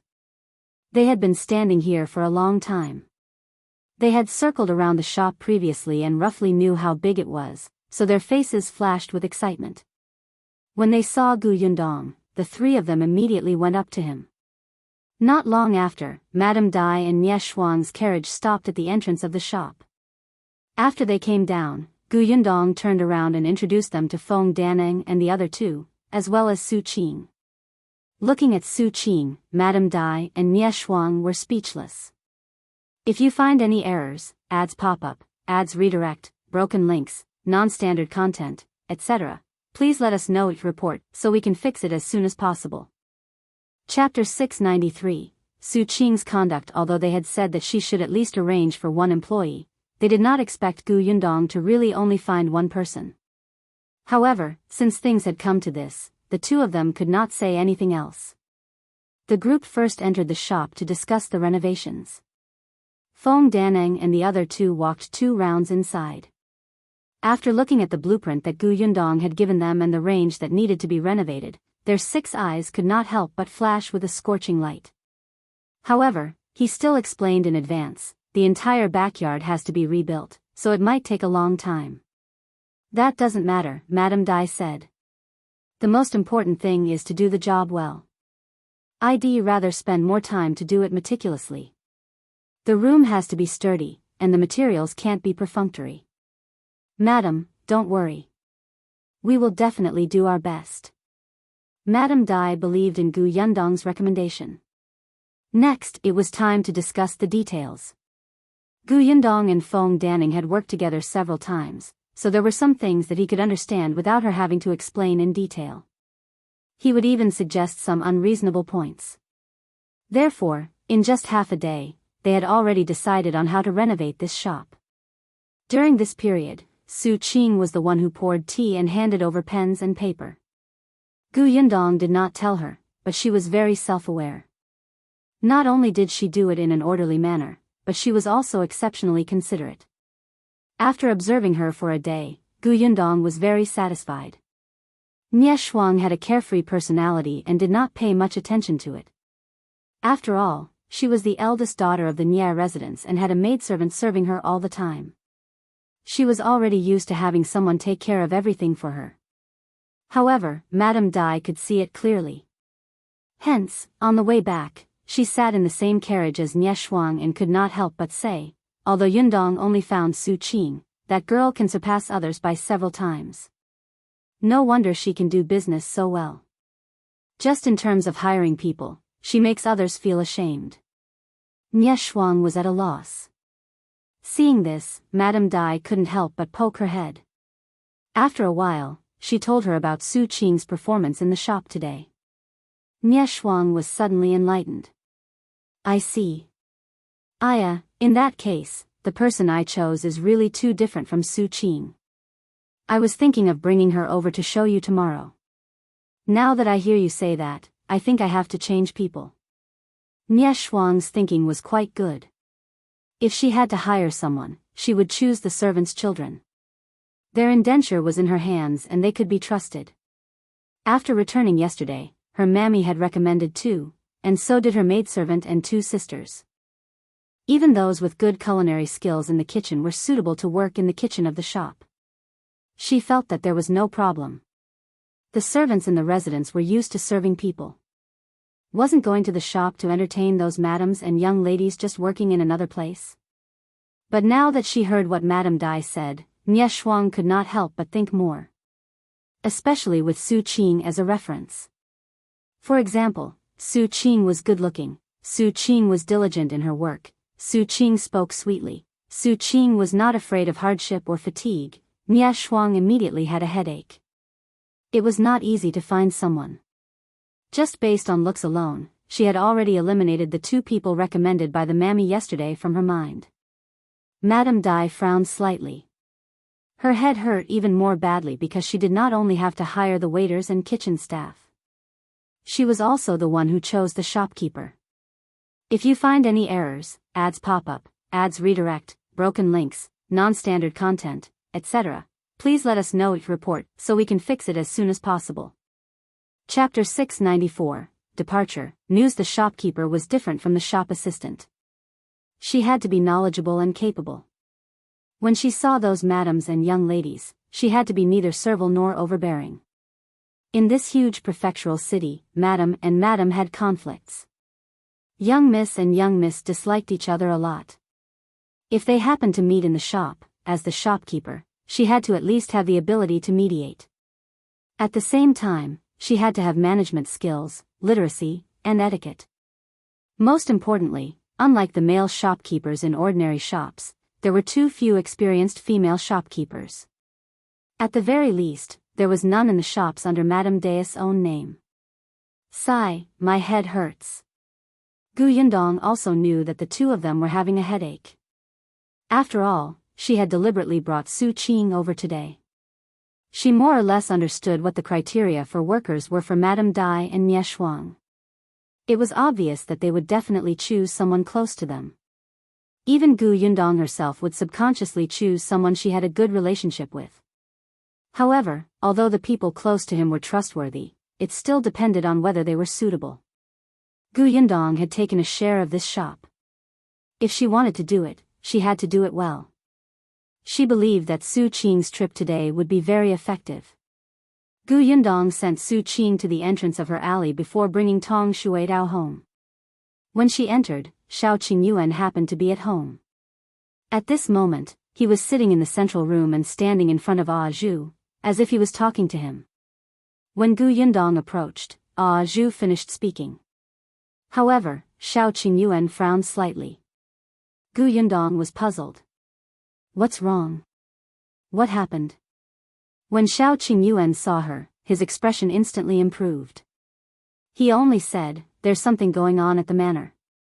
I'm afraid I'll have to go over tomorrow and will only be back in a few days." Manor? Yundong remembered that Shao Qingyuan had bought a manor not far from the Shuanhe prefecture. Although it was not very big, the title deed was given to her. It seemed that ever since Shao Qingyuan bought this manor, he had never gone there again. What happened? Is it very troublesome? Shao Qingyuan shook his head. It's not troublesome. It's just that there are some things that I need to confirm personally. I originally wanted to bring you along to take a look when you're done here. In any case, it's not far from the Shuanhe prefecture.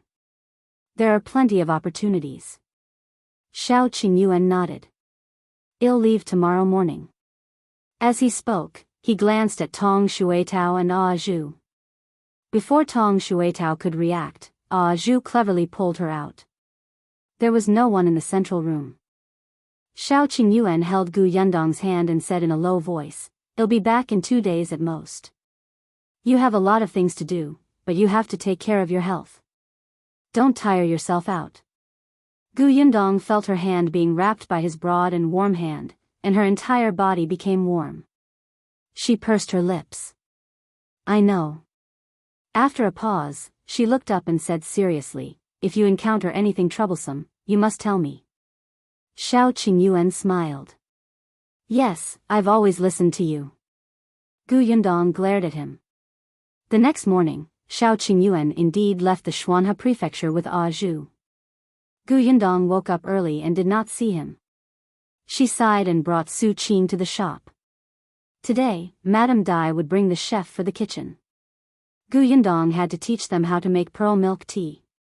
The kitchen was filled with people who had signed a death contract with Madame Dai. They would not easily leak the formula. Gu Yundong taught them very carefully. She was really tired after a whole day. However, when she went to Gus' shop to patrol as usual at night, Tong Ping and Chen Jinbao, who came to deliver the goods for the second time, brought her a message. If you find any errors, ads pop up, ads redirect, broken links, non-standard content, etc., please let us know each report so we can fix it as soon as possible. Chapter 695, Inventory Emergency. The goods sold too quickly in the prefecture capital. There was still a lot of stock in the workshop, but now, more than half of them are gone. Tong Ping showed the inventory list to Gu Yundong. Ever since the shop opened in the prefectural city, the workshop has not rested, but the stock in the warehouse is still decreasing. In other words, they were short of manpower. Gu Yundong also knew that there were many rich people in the prefecture capital. Their purchasing power was too shocking. Although she had limited their purchases, it was useless. There were even people who protested. Gu Yundong had originally planned to go back and start expanding the workshop after the shop was opened. Unexpectedly, Mr. Dai and Nie Shuang suddenly wanted to open a milk tea shop on a whim. However, these two people did not know much about this aspect, so she had more responsibilities. She was occupied and delayed. However, she had already completed all the things she needed to do in the past 2 days. The renovation of the shop, the selection of the shop assistants, and other trivia could be done by Madame Dai. It was indeed time for her to go back to Yongfu village to take a look. Gu Yundong accepted the list and expressed that she knew what to do. She said to Tong Ping, "I'll go back as soon as possible. Tell Tong and to recruit a group of people first. I'll screen them when I get back." Last time, it was Tong and who went through the first round of the interview first. At that time, he was still very nervous. This time, he should be much more proficient. Gu Yundong intended for him to be fully in charge of the workshop in the future. Since she was not around this time, it was a good opportunity for him to gain experience. Tong Ping immediately agreed. They did not stay in the prefectural city that day. As they had an appointment with someone to purchase the fruits, they left the Xuanhe prefecture before the city gate closed. Since Gu Yundong was planning to go back, she had to settle many things first. Su Qing had been by her side for 2 days. Gu Yundong was no longer worried about her. She only asked her to go to the shop more often after she left. Occasionally, the girl could also go to Gus to see how her brother treated customers as a shop assistant. It was always beneficial for her to read and learn more. It was no longer a problem for Feng Danning with the blueprints. Other than the 2 carpenters who followed him, he also hired a few more people. They were people he had met in the prefectural city previously. They had a good relationship and were skilled. Gus had also stabilized. With the deterrence on the first day of business, basically no one dared to come and find trouble. On the other hand, the next day, she went to look for Madame Dai and Nie Shuang to say goodbye. The 2 of them were very reluctant. They had not even given their shop a name, and the helpers they had chosen had not been introduced to Gu Yundong.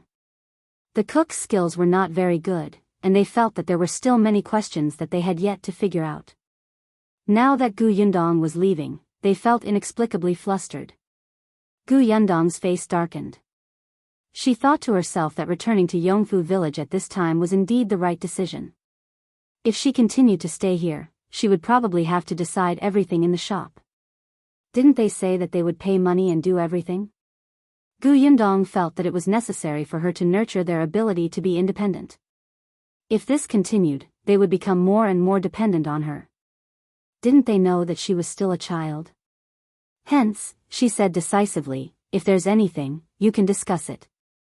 As for anything that needs 3 people to decide, you can write to me. Don't worry, I'll definitely come back when the shop opens." Madame Dai and Nie Shuang had no choice but to nod and let her go back. Gu Yundong heaved a sigh of relief. In the end, she bid farewell to her parents and sister. If you find any errors, ads pop up, ads redirect, broken links, non-standard content, etc., please let us know it report so we can fix it as soon as possible. Chapter 696, Clothes Making Vacation. Gu Dajiang was fine. Yongfu village wasn't far from the Xuanhe prefecture, so it was easy for them meet. But Madame Yang and Gu Yunke did not quite understand. They remembered that the last time they parted ways with Big Sister, they did not see each other for several months. This time, when they heard that she was leaving, the two of them pouted and hugged her, unwilling to let go. Gu Yundong and Gu Dajiang didn't know whether to laugh or cry. "I'll come to the prefecture capital in half a month at most. It's not like we'll be apart for long. Be good." Gu Dajiang also said, "There's no need for half a month. In a few days, it will be time for the clothes-making vacation. I'll bring you back. When the time comes, we'll bring Yunshu and Yuanji to the prefectural city to take a look." Clothes-making vacation? Not only were Madame Yang and Gu Yunke confused, but even Gu Yundong was confused. It was rare for Gu Dajiang to see her reveal such a confused expression. He couldn't help but rub her head and explain, in addition to the one-day leave every 10 days, the academy also has farming leave every May, as well as clothing leave. It's usually after mid-September. Farming leave and clothing leave are both a month. Gu Yundong was enlightened. It turned out that there was winter and summer vacation at this time. Gu Dajiang said, however, the holidays aren't long.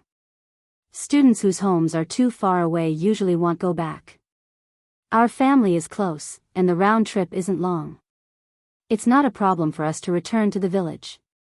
However, I originally thought that since I had just entered the school, I needed to study harder in the academy. I'll just take the clothes-making vacation for 10 days.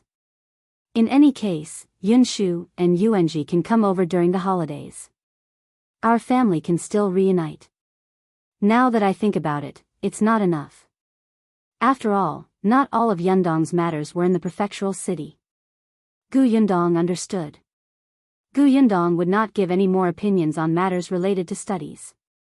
Anyway, her father knew what he was doing and he could decide how much rest he wanted. She just turned around and said to Madame Yang and Gu Yunke, "You heard him. It's just a few days later.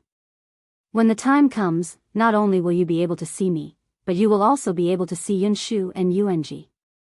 Only then did Madame Yang and Yunke let go of her, but they had already begun to count the days seriously.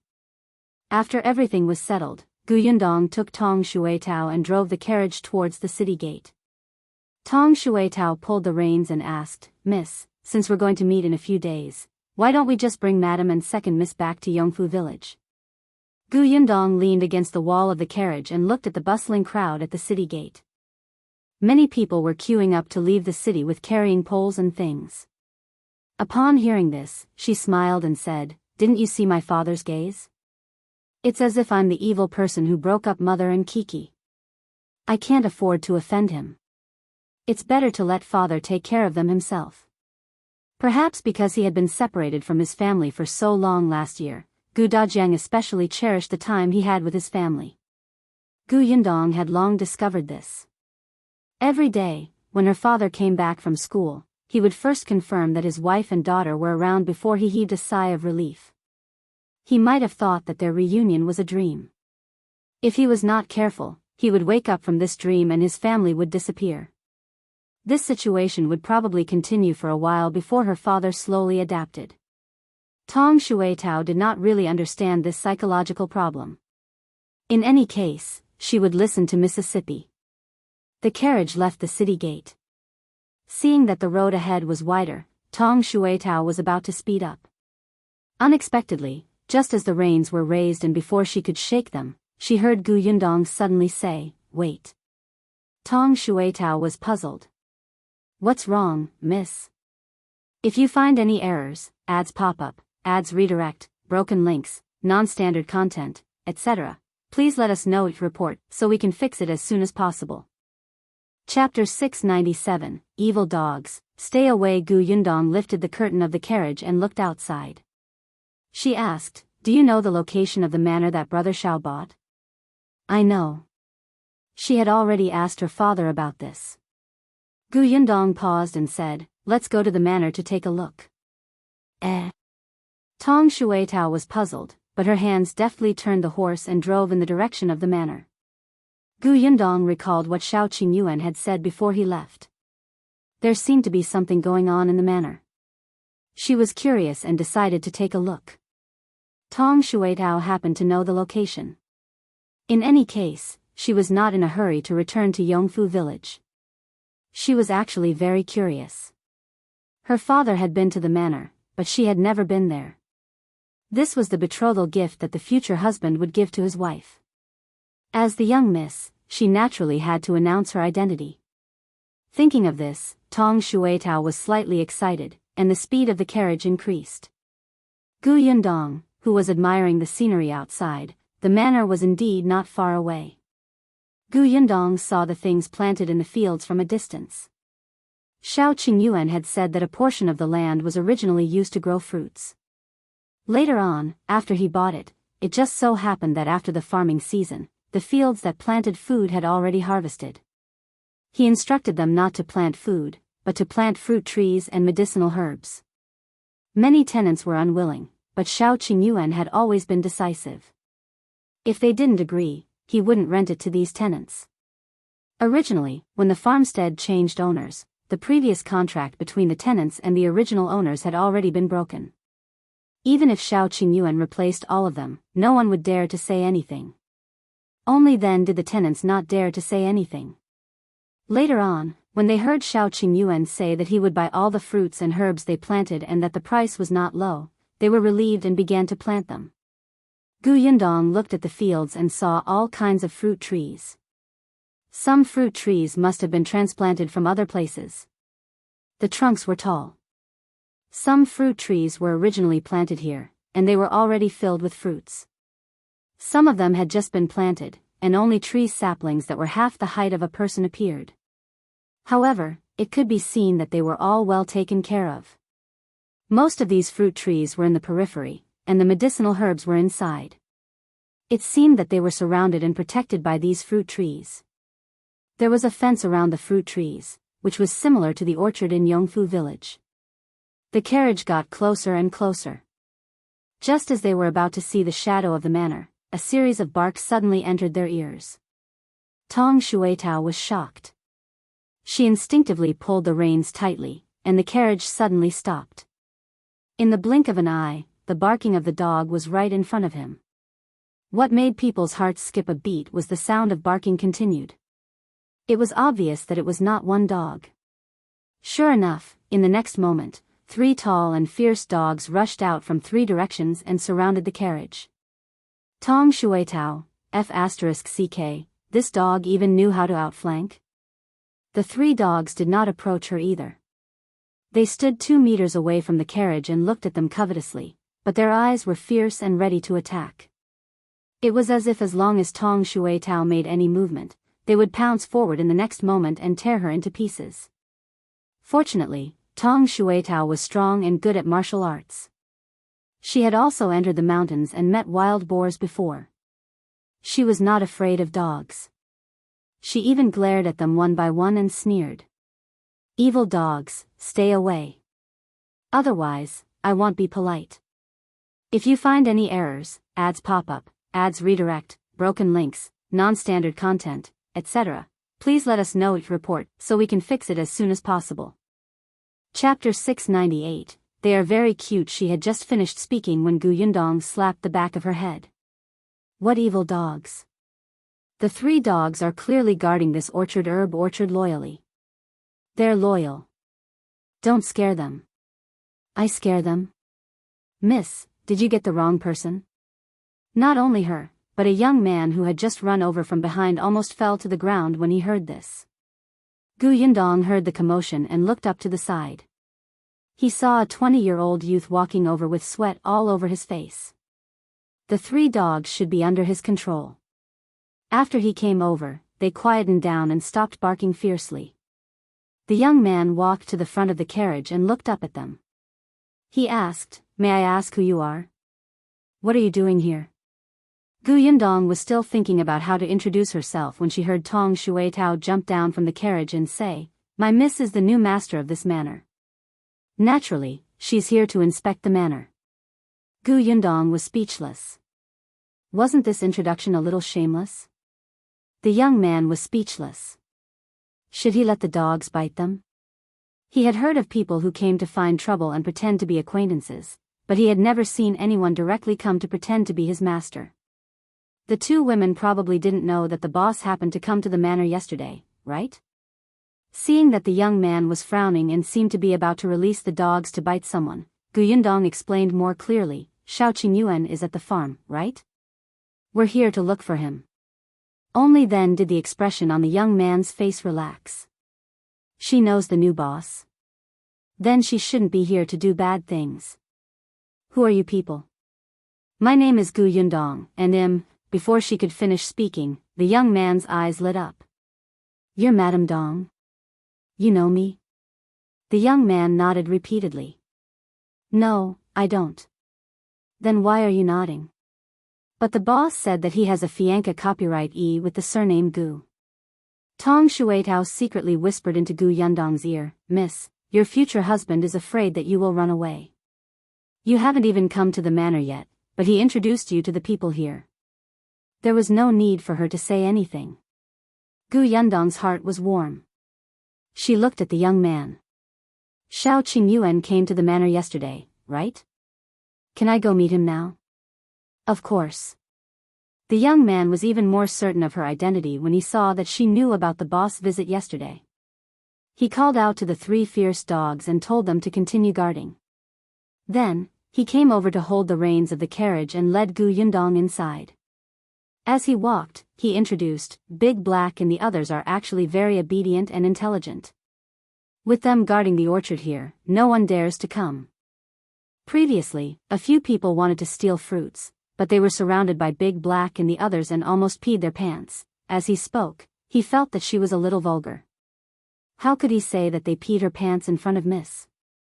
The young man quickly laughed dryly and said, "In short, Big Black and the others were just afraid that you're bad people, Mississippi. They didn't mean to scare you." Gu Yundong could tell that he was afraid that she would be frightened and cause trouble for the three dogs. She smiled. "I can tell that they are indeed very cute." Gu Yundong gave him a small piece of silver. "Take this and buy some meat bones for them. Treat it as a bonus." The young man was stunned for a moment before he smiled happily. "It's good that you don't blame them. I can't accept this silver. The owner has given money to me. I'll take good care of Big Black." As they spoke, the carriage had already arrived at the entrance of the manor. If you find any errors, ads pop up, ads redirect, broken links, non-standard content, etc., please let us know report so we can fix it as soon as possible. Chapter 699, Master is not here. Gu Yundong jumped down from the carriage and threw the small piece of silver to him. "Take it. This is compensation for their hard work." As she spoke, she asked Tong Shuitao to knock on the door. The young man felt that the silver was a little hot in his hand. He wanted to refuse, but footsteps were already coming from the manor. The young man thought for a moment and did not refuse. He put away the silver. Soon, the door of the manor was opened and a woman in her 30s came out. She was stunned when she saw Gu Yundong standing outside. The young man reacted quickly and hurriedly introduced, "Aunt Wan, this is Miss Gu, the boss fianca copyright. Then, she said to Gu Yundong, "Aunt Wan is the housekeeper in charge of the manor." When Madame Wan heard this, she was stunned on the spot. She looked at Gu Yundong sizing her up. She fell silent and the atmosphere instantly became a little stiff. Gu Yundong narrowed her eyes slightly. Seeing this, the young man hurriedly called out to her, "Aunt Wan?" Madame Wan suddenly came back to her senses. She hurriedly squeezed out a smile and moved aside. "So it's Miss Gu. My bad. I didn't react for a moment. Miss, please come in." Gu Yundong nodded and stepped through the door. The young man behind her said, "Miss Gu, I'll get going." Gu Yundong did not ask him to stay. She nodded and the young man led the carriage to the shed. He tied the rope, fed the horse, and ran away quickly. Tong Shuitao leaned close to Gu Yundong's ear and whispered, "This person seems to be stupid. He doesn't even know how to perform well in front of this rare opportunity. He didn't even say his name." Gu Yundong glanced at her. "Little Tao, you actually have the cheek to say that others are stupid? If we want to know his name, we can ask someone else."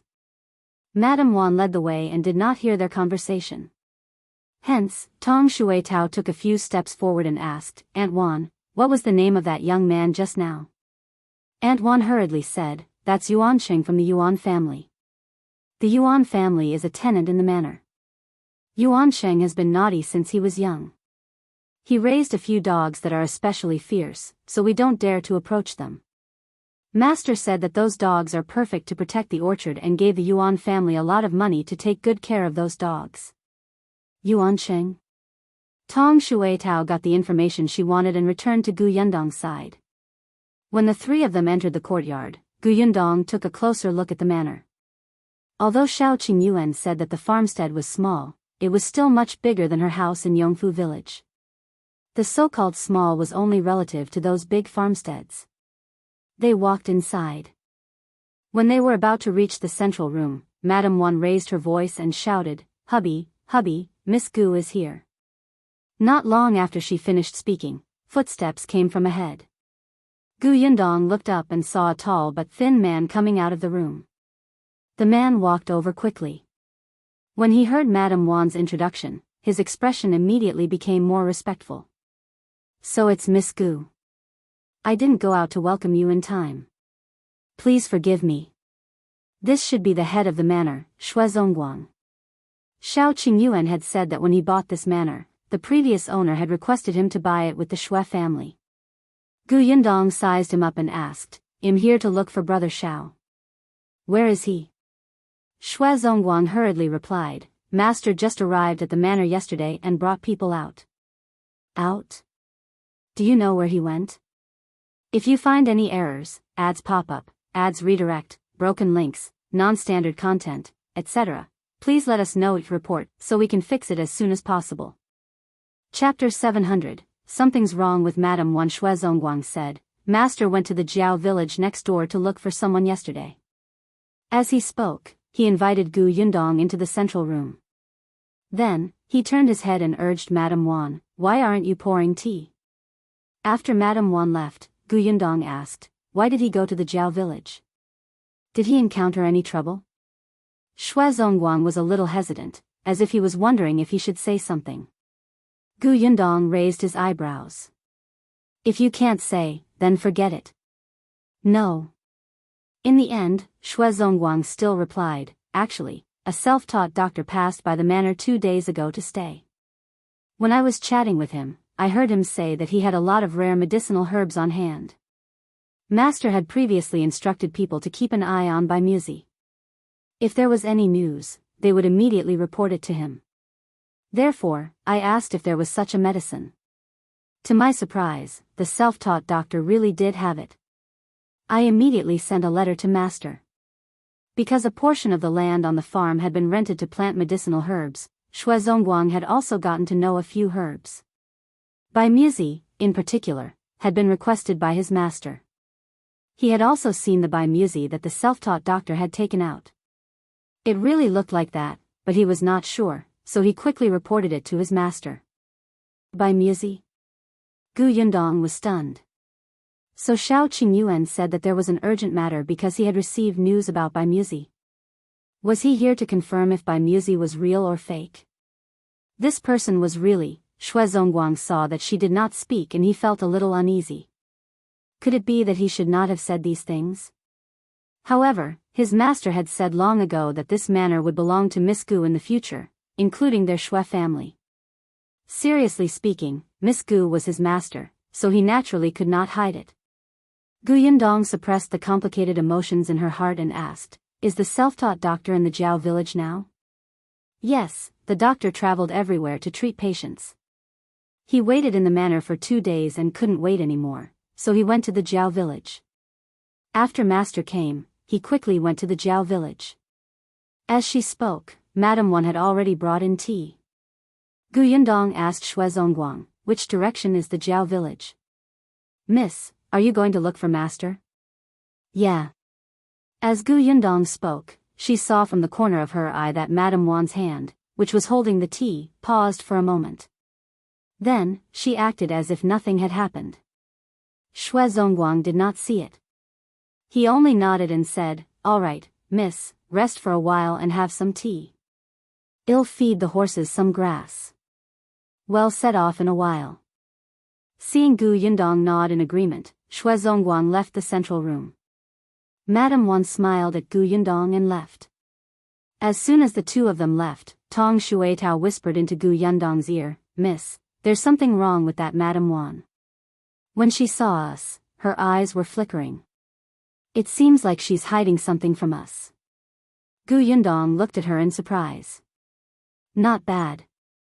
You can even tell that something is wrong with Madame Wan." Tong Shuitao was slightly smug. "After all, I've been by Miss' side for so long. I have to improve. All right, since you think there's something wrong with the Wan family, follow them and take a look." Tong Shuitao immediately became excited. "Yes, Mississippi. Be careful. Don't let anyone find out." Tong Shuitao clenched her fists. "Miss, don't worry. I've learned martial arts for so long. I have this ability to eavesdrop." It was as if eavesdropping was a glorious thing. Yundong was very upset. She waved her hand and asked her to leave quickly. Tong Shuitao chuckled, but her footsteps were very light as she followed Madame Wan. "If you find any errors, ads pop up, ads redirect, broken links, non-standard content, etc., please let us know each report so we can fix it as soon as possible."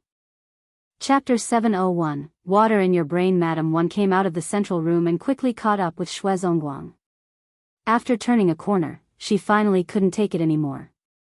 She pulled Zongguang and said with a complaining tone, "Why did you bring her to look for master?"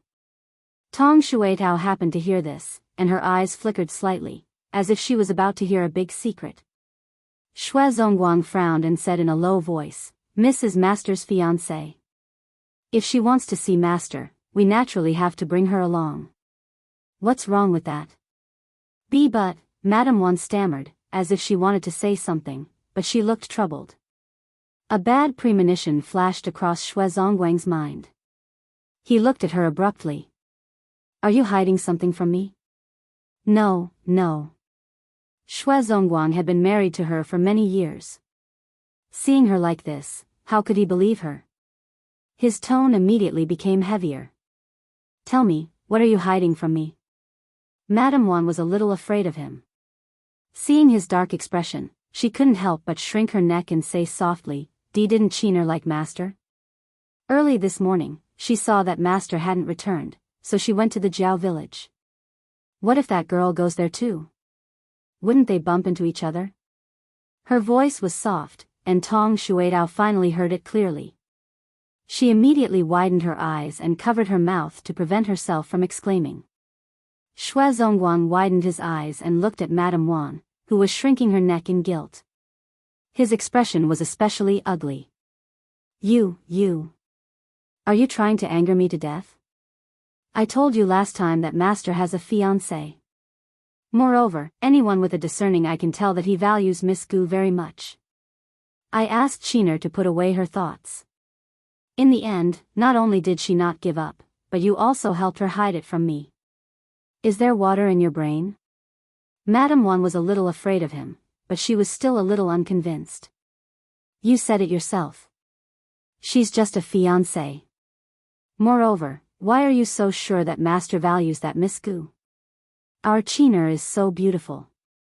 No one within a 5-kilometer radius is more beautiful than her. Moreover, Qiner doesn't have to be master's wife. Being a concubine is Qiner's blessing. Shut up. Zongguang could not stand it anymore.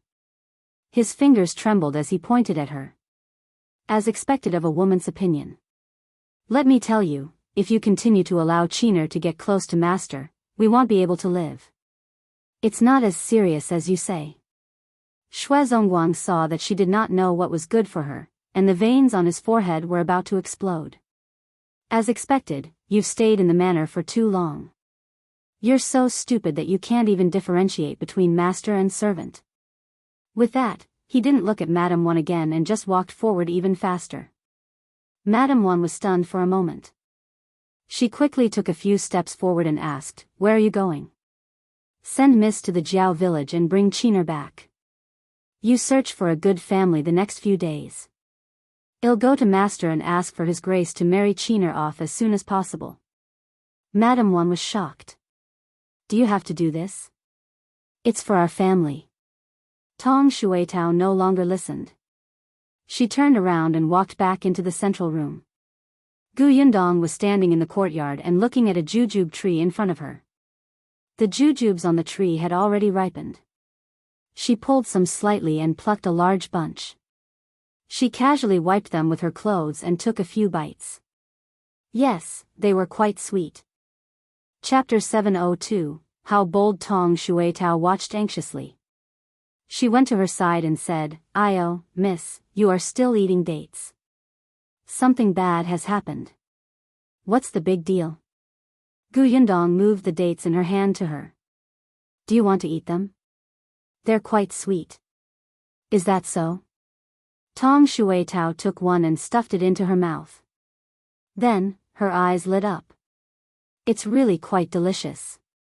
I'll pick some and bring them back." She paused for a moment. "Can I pick them? Brother Shao bought this farmstead. Everything here belongs to him. Do you think we can pluck them?" Tong Shuitao immediately became happy. However, just as she was about to reach out, she immediately retracted her hand. Miss, I was talking about serious matters. I almost forgot about it when you interrupted me." "You almost forgot about that?" "I don't think it's a serious matter." Gu Yundong stopped after eating a few. She stuffed the dates in her hand into Tong Shuitao's arms, clapped her hands, and entered the central room before saying, "All right, tell me." Tong Shuitao put away the dates and quickly went to Gu Yundong's ear. She muttered everything she had heard from the Shui couple. Gu Yundong's hand, which was holding the teacup, paused. She frowned slightly. That Qiner had taken a fancy to Shao Qingyuan, and now she was going to the Zhao village to get close to him? "Miss, this woman is too shameless. She clearly knows that her master is already engaged, but she still keeps trying to get close to him." And that, Gu Yundong stood up with a swish and walked out of the door without another word. Tong Shuitao was stunned. "Miss, where are you going?" "Zhao village." Tong Shuitao hurriedly followed. She ran so quickly that her dates almost flew away. Gu Yundong walked very quickly. Just as he reached the door, he bumped into Zongguang. Zongguang was stunned. "Miss, the carriage is already at the door. Are we going to the Zhao village now?" Gu Yundong nodded and walked out of the door expressionlessly. For a moment, Zongguang was very nervous. He could clearly feel that Gu Yundong's expression was much colder than before. He even saw Tong Shuitao, who was following behind, glare at him. Zongguang frowned, but he did not dare to delay any longer. After Gu Yundong and her companion got into the carriage, he sat on the shaft and headed straight for the Zhao village. Tong Shuitao sat opposite Gu Yundong and watched as Miss closed her eyes and did not speak.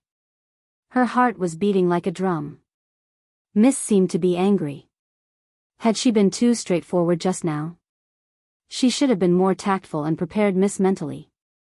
It was all Qiner's fault. That vixen was shameless. Tong Shuitao scolded Shui Qin in her heart. However, Gu Yundong, who was sitting opposite her, had mixed feelings. She wasn't angry. She was just a little unhappy. When she heard the news, she became a little frustrated.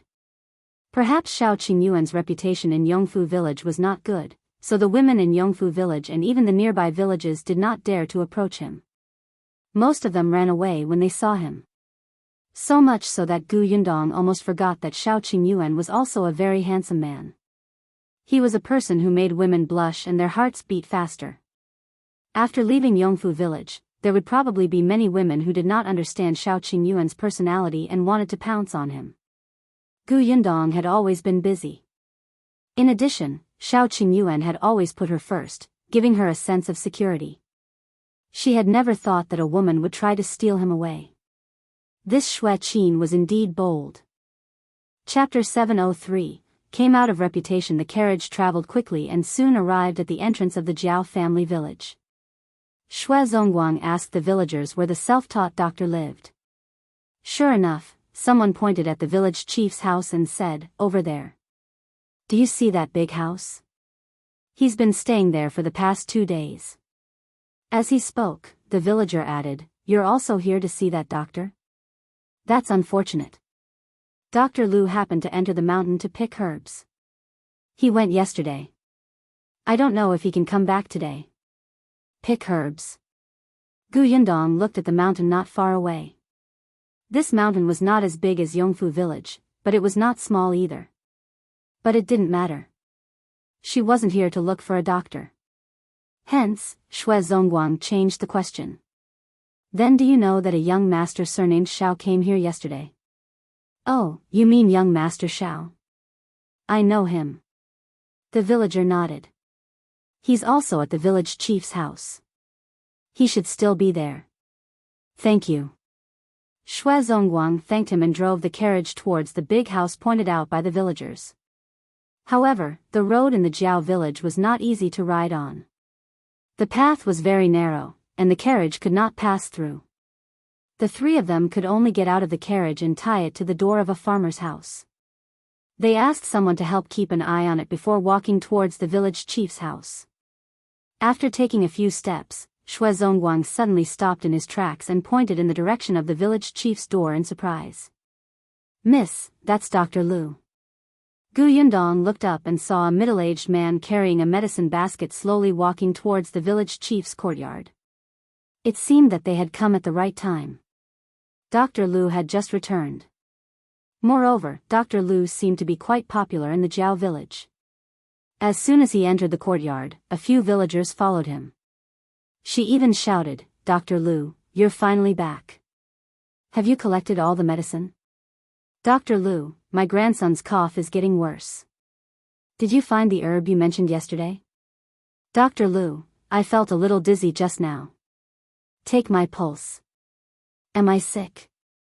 "Dr. Lu." A few people entered the courtyard, and the village chief's house instantly became lively. Gu Yundong frowned. Xue Zongguang, who was beside her, said, "There's no physician in the Zhao village. This is the countryside. Even if someone has a minor illness, they don't take it seriously. Dr. Lu came to treat everyone. I heard that he doesn't charge medical fees and only takes some medicinal herbs as a token. So everyone who's sick or not has come to let him take a look." Gu Yundong was a little surprised. There was no consultation fee. "Let's go and take a look." Gu Yundong took the lead and walked towards the small courtyard. Xue Zongguang and Tong Shuitao hurriedly followed. They were a step too late. There were already many people in the courtyard. A young man was talking to everyone. "I know everyone is anxious, but young Master Shao has been waiting here for the entire day. First come, first served, right? When young Master Shao and Dr. Lu are done talking, Dr. Lu will come out and treat everyone immediately." Calm down, calm down." A villager asked curiously, "Jiao Lao San, is this young Master Shao also here to see a doctor? Isn't he a young master? He doesn't look like he lacks money. Why don't you go to the city to see those doctors? This means that our Dr. Liu's medical skills are good, so this young Master Shao came because of his reputation." Yes, he came because of the doctor's reputation. Unexpectedly, as soon as the two villagers finished speaking, a furious voice suddenly came from inside. "If you find any errors, ads pop up, ads redirect, broken links, non-standard content, etc., please let us know your report so we can fix it as soon as possible." Chapter 704, "This herb is fake, nonsense, this is simply nonsense." His voice was a little loud and stern. Accompanied by the sound of slamming the table, the villagers who were chatting in the courtyard fell silent for a moment. After a while, someone whispered, "This sounds like Dr. Liu's voice." "What's wrong? What happened?" Jiao Laosan was also stunned for a moment. He was the third son of the village chief and was afraid that something would happen inside. He quickly turned around and entered the house. The other villagers looked at each other. After a pause, they squeezed to the door. Gu Yundong also walked forward, but she did not move into the crowd. She looked around and walked to the window beside her. She looked in through the open window. There were a few people sitting in the central room. One of them was Dr. Lu, whom he had seen earlier. At this moment, his face was red and his eyes were wide open. The beard on his chin trembled, and he looked very angry. There was also a man in his 40s in the central room. He looked a little like Jiao Laosan. He should be the village chief of the Jiao village. Then, Shao Qingyuan sat on the chair and drank tea calmly. He was exceptionally calm in the face of Dr. Liu's anger.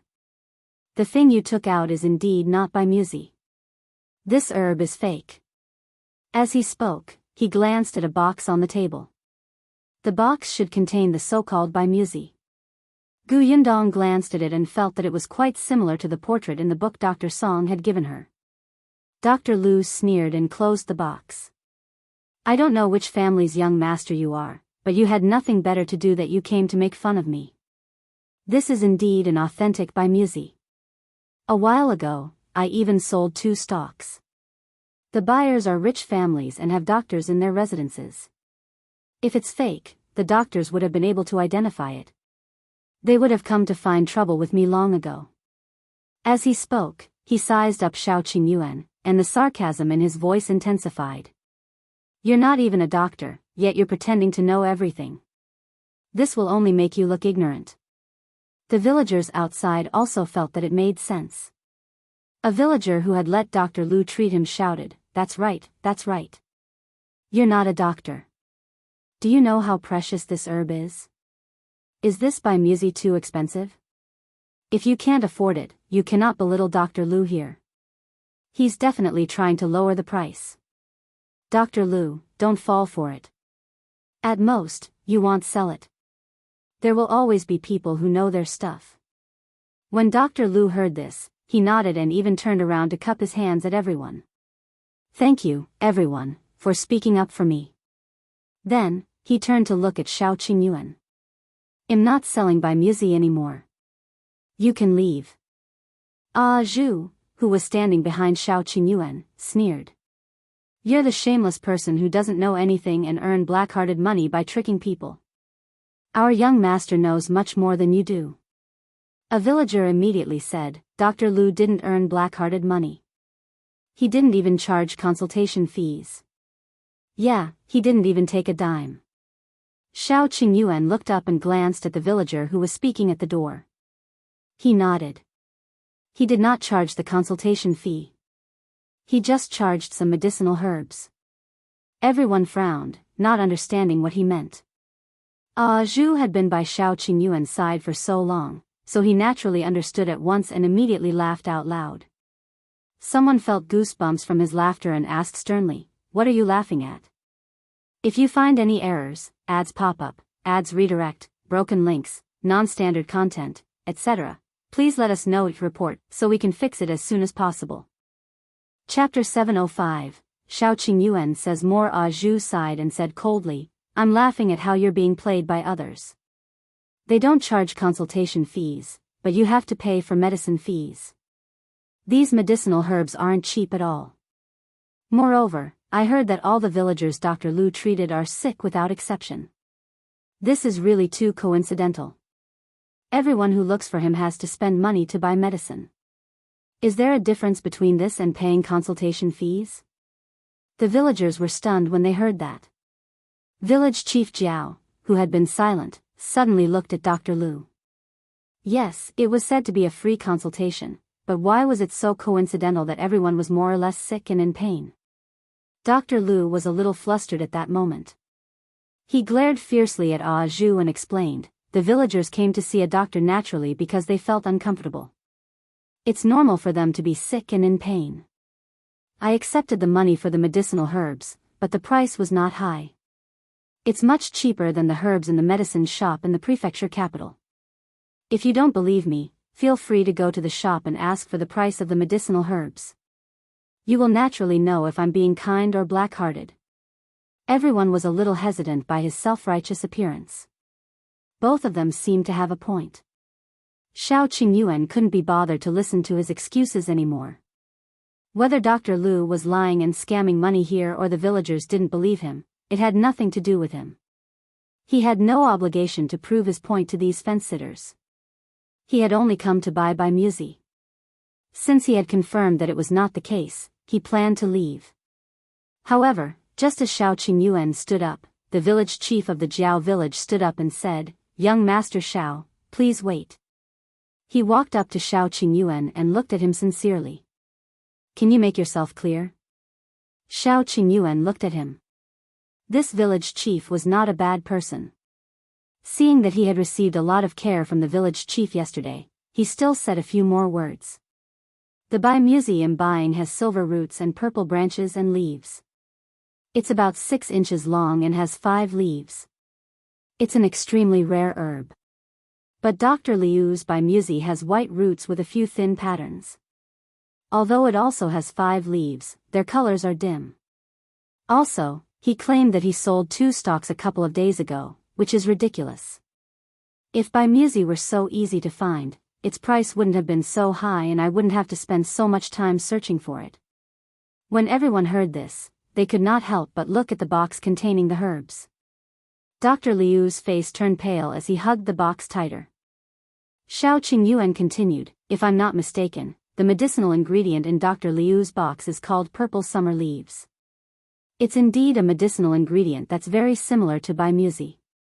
This medicinal ingredient is also rare, but it's much more ordinary than Music. The price is also worlds apart. As for its medicinal properties, it's neither good nor bad, right? It can be eaten as a tonic, but it's useless for treating illnesses." Dr. Liu's forehead was covered in cold sweat. Shao Qingyuan sneered and glanced at the herb basket beside him.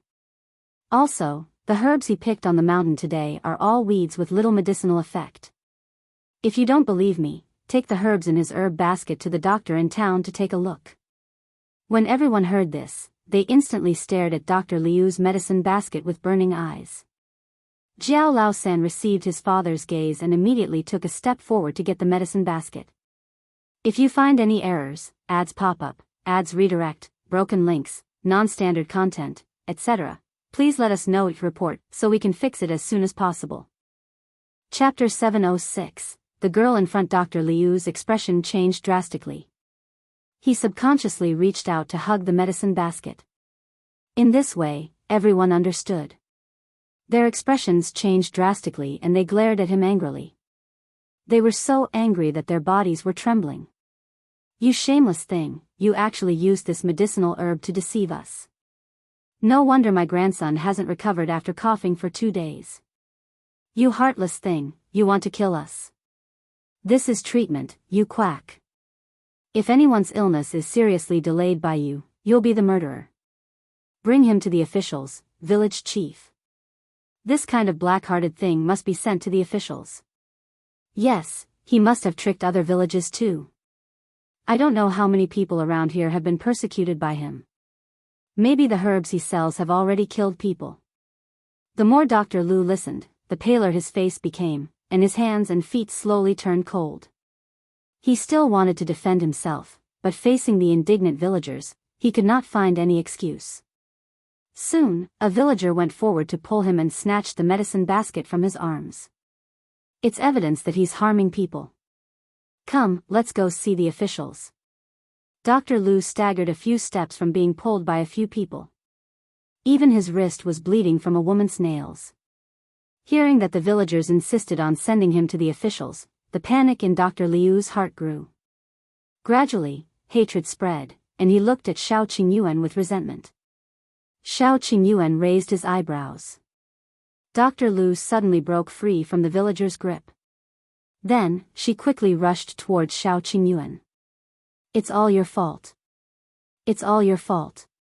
You had to interfere. Shao Qingyuan didn't care about him at all. Seeing him rush forward, a figure suddenly blocked in front of him and pushed Dr. Lu away. You're the one who plotted against us for money, yet you're blaming others for exposing you. You're simply shameless. A crisp voice sounded in the room, attracting everyone's attention, including Gu Yundong, who was standing behind the window sill outside. Gu Yundong smiled when she saw this woman bravely standing in front of Shao Qingyuan as if she wanted to protect him, but she was trembling and trying her best to suppress her fear. She turned around and glanced at Zongguang. Who is she? Zongguang felt that Miss Gu seemed to have seen through something and understood everything. His forehead could not help but break out in cold sweat. He laughed dryly and hurriedly said, She's my daughter. Her name is Qin. After that, she explained, this morning, I was a little worried that Master hadn't returned to the manor, so I asked Qiner to come over and see what had happened. As soon as he finished speaking, Zongguang wanted to slap himself. It would have been better if he hadn't explained, but once he did, he felt like he was hiding something. Gu Yundong replied with a meaningful, oh, and continued to look into the house. Shao Qingyuan didn't seem to be satisfied with this woman who suddenly stood in front of him. He frowned slightly and looked at Zhou. The latter touched his nose and said softly, Young master, this Miss Xue was standing in front of me. He also wanted to stand in front of young master. Wasn't it because his geographical location didn't allow it? He let Qin beat him to it. Qin's back was facing them, so she naturally didn't see their exchange of glances. She only glared at Dr. Lu, who had been pushed to the ground by her, and said, Our young master is trying to seek justice from the bottom of his heart. He didn't let you harm so many people, but you still bite back and say that my young master is nosy? Are we going to let a poisonous snake like you go around harming people? If you find any errors, ads pop up, ads redirect, broken links, non-standard content, etc., please let us know each report so we can fix it as soon as possible. Chapter 707, Why are you here? Yes, this girl is right. The villagers were united against a common enemy and were still a little afraid. Young Master Shao had exposed his scheme and saved the entire Jiao village. In the end, there were so many of them and Dr. Lu had almost hurt young Master Shao. It was unbearable. Therefore, village chief Jiao quickly got a few tall men to tie up Dr. Lu and send him to the government. Dr. Lu was still struggling. At this moment, he regretted not taking out the medicinal hoe he had used to dig for herbs in the medicine basket. Otherwise, he would have been able to take this opportunity to escape. Now, he had no power to retaliate. Other than cursing loudly with hatred in his eyes, all his struggles were useless. Soon, he was pulled out. Village chief Jiao followed him out. Jiao Laosan originally wanted to stay and entertain Shao Qingyuan. However, when he looked up, he saw the girl standing beside Shao Qingyuan with a shy expression. He immediately understood. Wasn't there a saying that a gentleman should not be a third wheel? He wouldn't stand in their way and stop them from talking. Therefore, Jiao Laosan gave Qin an encouraging look. Although the latter did not see it, he still went out with a smile. Before leaving, he even glanced at Zhou, but Zhou did not react at all.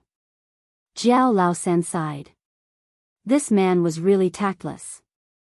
If he ruined his master's plans, he would probably not be able to climb up in the future. He shook his head and went out. Seeing that there were no outsiders in the room, Qin secretly heaved a sigh of relief. She turned around shyly and asked with concern, Young master, are you all right? Dr. Lu didn't hit you just now, right? I was so frightened just now. I thought he had a knife in his hand. Fortunately, there was nothing.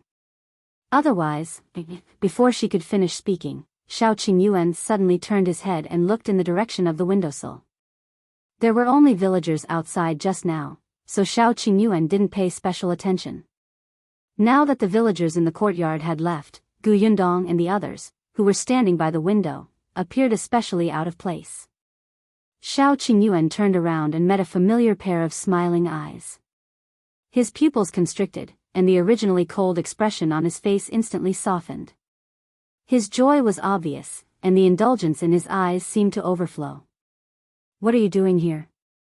His voice was gentle, and Qin, who had her head lowered, did not notice his gaze. However, she was very happy in her heart and thought that he was talking to her. She quickly replied, "I saw that you had not returned all night and was a little worried, so I came to see if something had happened." In fact, Qin had come over early in the morning and had long wanted to express her concern. However, she never had the chance to talk to him. After she came to the Zhou village and found him, she didn't have the chance to talk to him.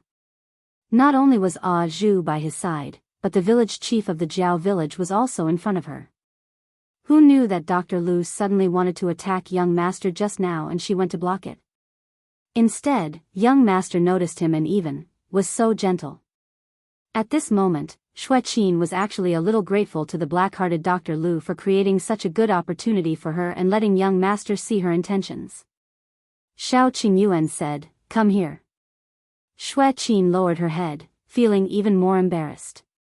Her heart was beating exceptionally fast. She hummed softly and walked towards Shao Qingyuan. However, she had just taken a step when she was suddenly pushed.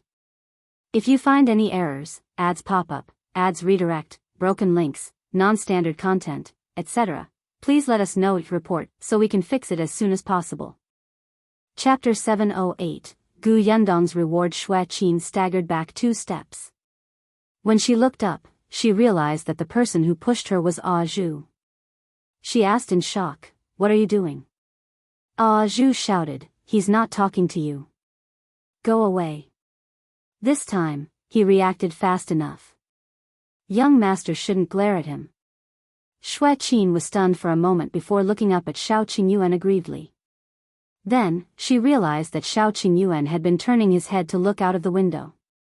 Outside the window stood an exquisite-looking girl with curved eyes, as well as someone with ashen face and clenched fists, wishing he could beat her to death, her father.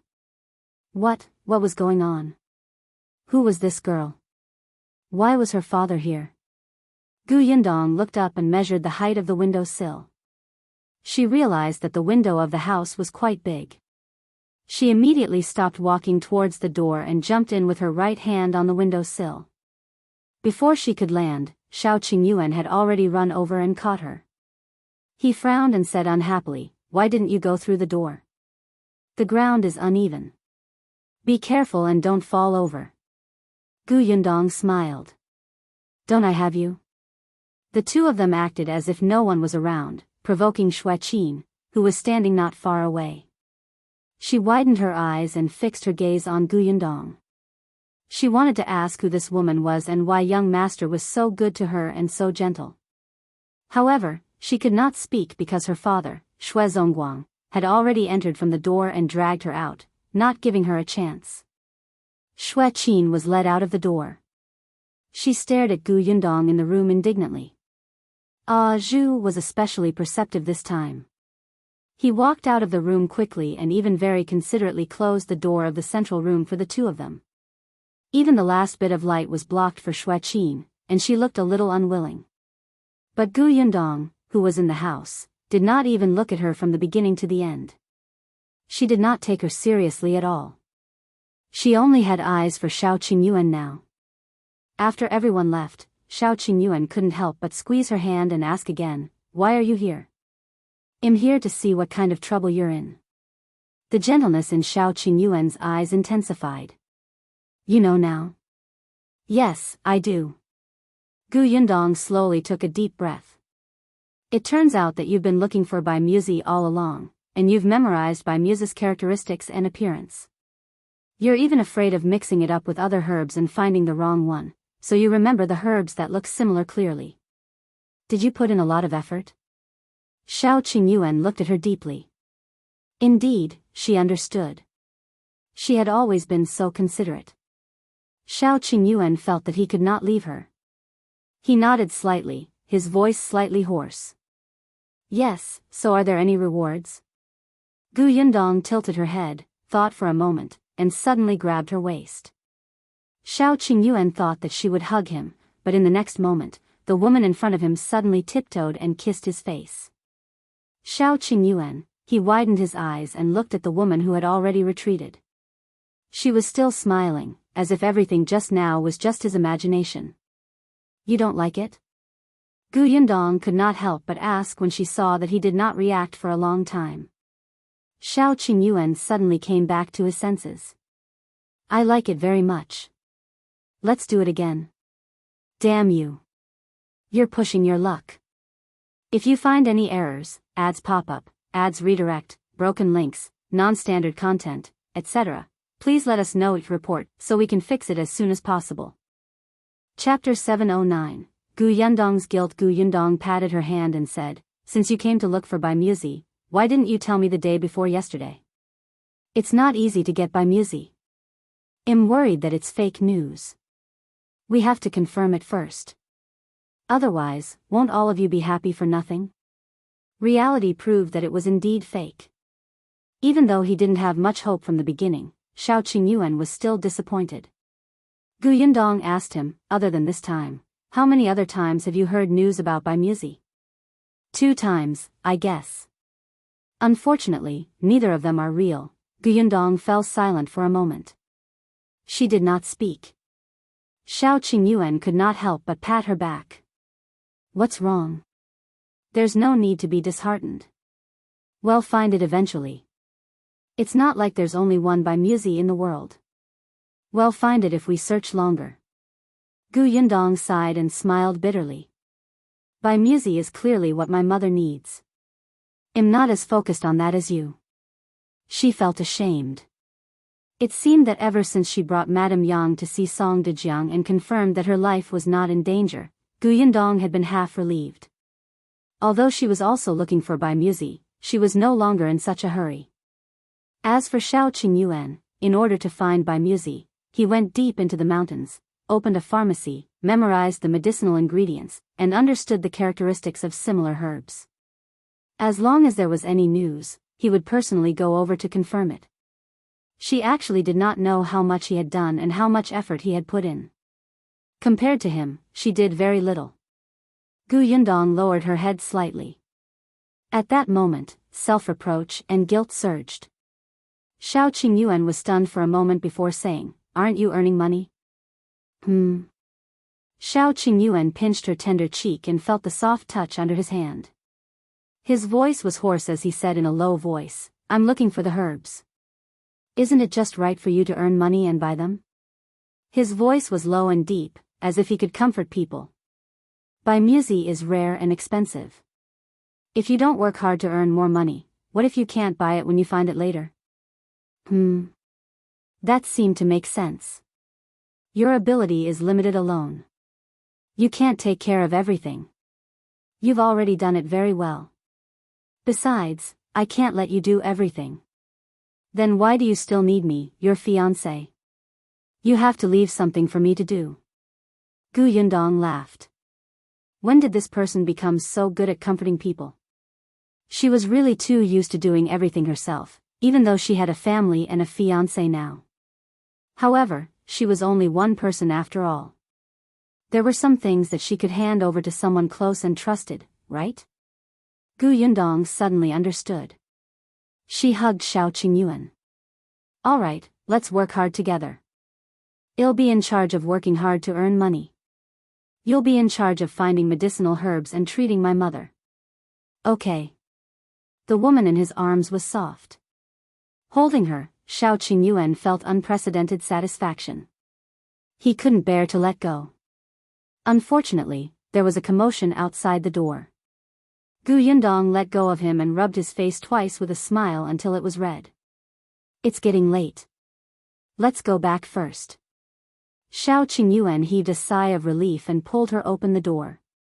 The few people standing outside were stunned for a moment and quickly took a few steps forward. Shao Qingyuan and Xue Qin didn't look at the expectant Xue Qin and walked out of village chief Jiao's house first. The Jiao village was very lively. Shao Qingyuan didn't care and the group walked towards the entrance of the village. If you find any errors, ads pop up, ads redirect, broken links, non-standard content, etc., please let us know your report so we can fix it as soon as possible.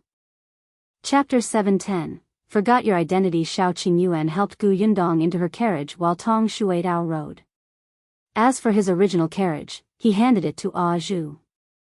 As soon as Zhou sat in the shaft of the carriage, he said to Qin, who also wanted to come up, walk back yourself. After saying that, he shook the reins and the horse chased after the carriage in front.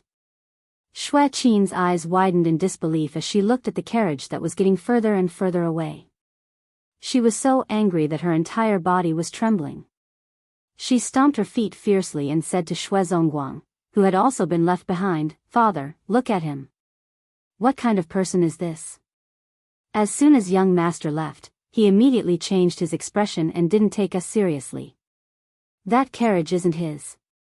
However, Zongguang suddenly shook off her hand and said, "You're the one who thinks too highly of yourself.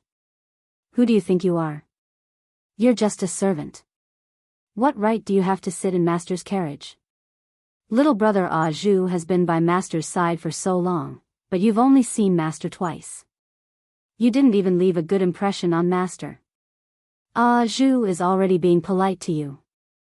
Qin's eyes widened in disbelief as she looked at her father who had scolded her. "Father, what are you talking about?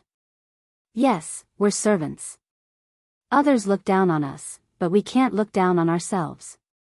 What's wrong with servants? Are servants not humans? Besides, who said that I didn't leave a good impression on master? I helped master block the danger just now. Master must be touched." It was as if Zongguang was meeting his daughter for the first time. As expected, they had stayed in the manor for so long that they had forgotten their identity and really thought of themselves as the master of the manor. He raised his hand and slapped her hard across the face. Qin only felt a burning pain on her face, and her expression was filled with shock. "Father, you hit me?" "Yes, I'm waking you up. You're trying to get close to master even though you know he has a fiancée. That's shameless." Zongguang sneered. "Master is touched? I didn't see that at all. Do you think that it was something to protect your master? Let me tell you, it was completely unnecessary. If you hadn't been in his front, he would have kicked Dr. Lu away. I saw everything outside of the window. Master was not touched, only annoyed." "No way." Zongguang felt extremely tired and blamed himself for not teaching his daughter well. Just as he was about to say something, he heard a soft click. Zongguang was stunned and looked up. He saw Jiao Laosen walking out from the corner with an awkward smile on his face. It seemed like he had been standing there for a while and had probably heard a lot of things. No matter how much Zongguang wanted to educate his daughter, he could not do it in front of outsiders. He smiled at Jiao Laosen and dragged Qin away. Jiao Laosen rubbed his nose and watched as the father and daughter walked further and further away. Then, he punched the wall in frustration. It turned out that he was the one who was really insensitive. He had almost done something bad out of good intentions. Zongguang brought Qin to the manor in a hurry. The Jiao village was not far from the manor, but it still took them a lot of time on their two legs. When the two of them arrived outside the manor, Zongguang saw Madame Wan standing at the entrance with a worried and resentful expression. Zongguang had a bad feeling. He quickly took a few steps forward and asked, "Why are you standing here? If you find any errors, ads pop up, ads redirect, broken links, non-standard content, etc., please let us know your report so we can fix it as soon as possible." Chapter 711. Something big happened when Madame Wan saw him coming over. She quickly took 2 steps forward and said, "Why are you only back now? Let me tell you, something big has happened." "What is it?" Zongguang's heart skipped a beat. Madame Wan did not notice his expression. She only pointed in the direction of the orchard and said, 2 people actually came to steal herbs in broad daylight and were caught. However, they killed Big Black. Master and Miss are interrogating them now." "They killed Big Black?" Zongguang's face instantly darkened. Although Big Black was not raised by him, he had watched it grow up. That dog looked fierce but was very protective of its master. He did not expect it to be killed by two thieves. He could not care less about his legs that were a little weak from rushing. He wiped his sweat and turned to walk towards the orchard. Unexpectedly, he had only taken a step when he heard Madame Wan's noisy voice behind him. "Qiner, what's wrong with your face? Who beat you up? Mother will avenge you." Just now, Madame Wan only saw her husband and daughter return. With something on her mind, she did not pay attention to Xue Qin. It was only then that he realized that Xue Qin had been covering her face. Once she let go, the clear 5-finger mark on her face was simply terrifying. Madame Wan was furious on the spot. Xue Qin looked at Xue Zongguang with some complaints, which reminded Xue Zongguang of what the mother and daughter had done. He immediately said impolitely, "I did." Madame Wan was shocked, but when she saw Xue Zongguang's fierce expression, she was a little afraid. Xue Zongguang snorted coldly. "Bring her back and boil an egg for her face. Then lock her in the room and don't let her out. At least, keep her in the room until master leaves." "Father." Xue Zongguang ignored her and warned Madame Wan, "You'd better listen to me. Otherwise, don't blame me for being rude and chasing you and your daughter out." Madame Wan wanted to retort, but she didn't dare to. She hurriedly nodded. I understand." As she spoke, she went over to pull Xue Qin. Ignoring her dissatisfaction, she forcefully brought her into the manor. Only then did Xue Zongguang turn around and run in the direction of the orchard. Before she could walk in, she heard a commotion and vaguely heard Yuan Cheng's suppressed cries. Xue Zongguang's heart ached as he quickened his pace. Indeed, there were many people standing in the middle of the herb orchard surrounded by fruit trees. Other than Shao Qingyuan, Yundong, and the others, there were also many tenants who looked murderous. There were two people lying on the ground in the middle. Their bodies were firmly tied with ropes. It seemed that they were the two thieves. Yuan Cheng's face was covered in tears, and he looked extremely sad. There was a mess of blood at his feet, and it looked a little shocking. Xue Zongguang's gaze finally landed on Big Black, who was lying on the ground. He was slightly stunned. Big Black was not dead. He immediately heaved a sigh of relief and blamed his wife for exaggerating. However, although Big Black was not dead, it was indeed injured. The blood on the ground was from it. Now that it was on the ground, it looked like it was on the verge of death. It looked like it was in pain and he did not know if it could be saved. It must have been smeared with medicine, but its limbs still twitched from time to time. Yundong squatted on the ground and gently stroked its head, as if to comfort it. Xue Zongguang walked forward and asked a tenant beside him, what exactly happened? The tenant's face was also filled with anger. He pointed at the two bandits and said, "These two animals deserve to be struck by lightning. If you find any errors, ads pop up, ads redirect, broken links, non-standard content, etc., please let us know your report so we can fix it as soon as possible." Chapter 7:12. Almost dead. The tenant said, "These two animals took a fancy to the medicinal herbs in our herb orchard and wanted to secretly come and pick them. However, the herb orchard was guarded by Big Black and the other two big dogs. They knew that they couldn't succeed easily, so they used despicable methods. The two thieves clearly had a plan. One deliberately lured Yuan Cheng and the dogs away from the herb garden. Then, the other one came in to steal the herbs. However, who knew that even though Yuan Cheng and the two dogs had left, Big Black was still guarding and unwilling to leave. The little thief was determined, but with Big Black around, he did not dare to approach. Big Black was too ferocious. When a dog barked, it could make people pee their pants. However, although Big Black was fierce, it was not a dog that would easily hurt people. It was mainly used to intimidate thieves and scare people. Until now, it had never bitten anyone. Therefore, it only cried out to warn the little thief to leave quickly and use its cries to attract others. However, the closest place to the herb orchard was the manor. Xue Zongguang, who was in the manor, took Yundong to the Jiao village and was not at home. Moreover, Madame Wan was a person who was especially insensitive to the barking of dogs. She only felt that Big Black was going crazy again and did not want to go over to take a look. The other tenants heard the faint barks and rushed over, but it took time. Seeing that Big Black did not pounce on him and bite him, the little thief could roughly tell that something was wrong. He immediately ignored it and went to pluck the herbs. After plucking 2 herbs, he completely angered Big Black. It suddenly jumped up and pushed the little thief to the ground. However, even though it had pounced on him, it did not bite him. It only pressed down on his shoulder to stop him. However, Big Black did not know that the little thief below had come prepared. He immediately drew his knife and stabbed at Big Black. Big Black had been cut 3 times. 1 in the abdomen, 1 in the face, and 1 in the leg. The injury on its leg was the most serious. The cut on its face ran from its forehead to its mouth. The scratch was a little deep. If it was slightly off, it would blind its eyes. Yundong looked at the wound and the anger in her heart rose bit by bit. She could not stop it.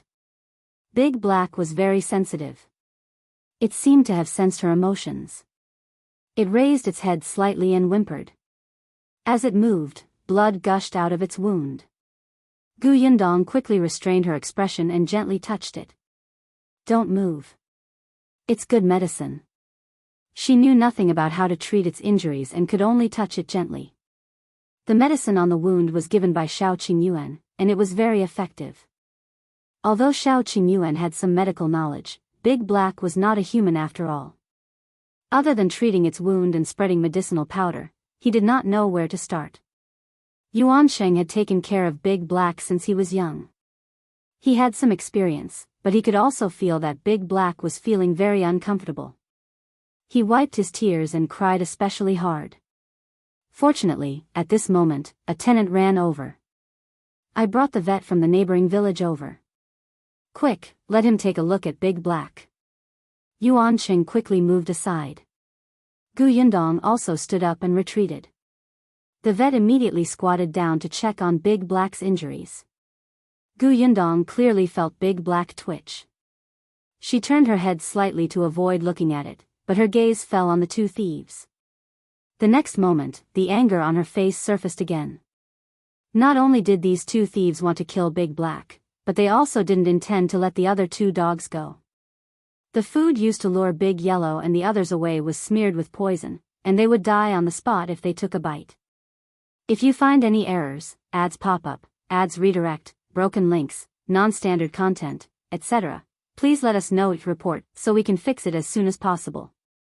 Chapter 713, How Savage Yundong had never had a pet before. She was even afraid of such large dogs when she was young in her previous life. However, when she saw that Big Black, who had done its best to protect its master and the orchard and had no intention of hurting anyone, was almost killed by this beast, she was furious. Especially since the 2 of them did not have any regrets, her anger was maxed out. After squeezing through the crowd, Yundong walked to the 2 thieves and said to Tong Shuitao and Zhou, drag these 2 things over there. Yes. Tong Shuitao and her companion were already eager to give it a try. They immediately dragged the 2 of them, whose mouths were gagged and their hands and feet tied, into the tall orchard.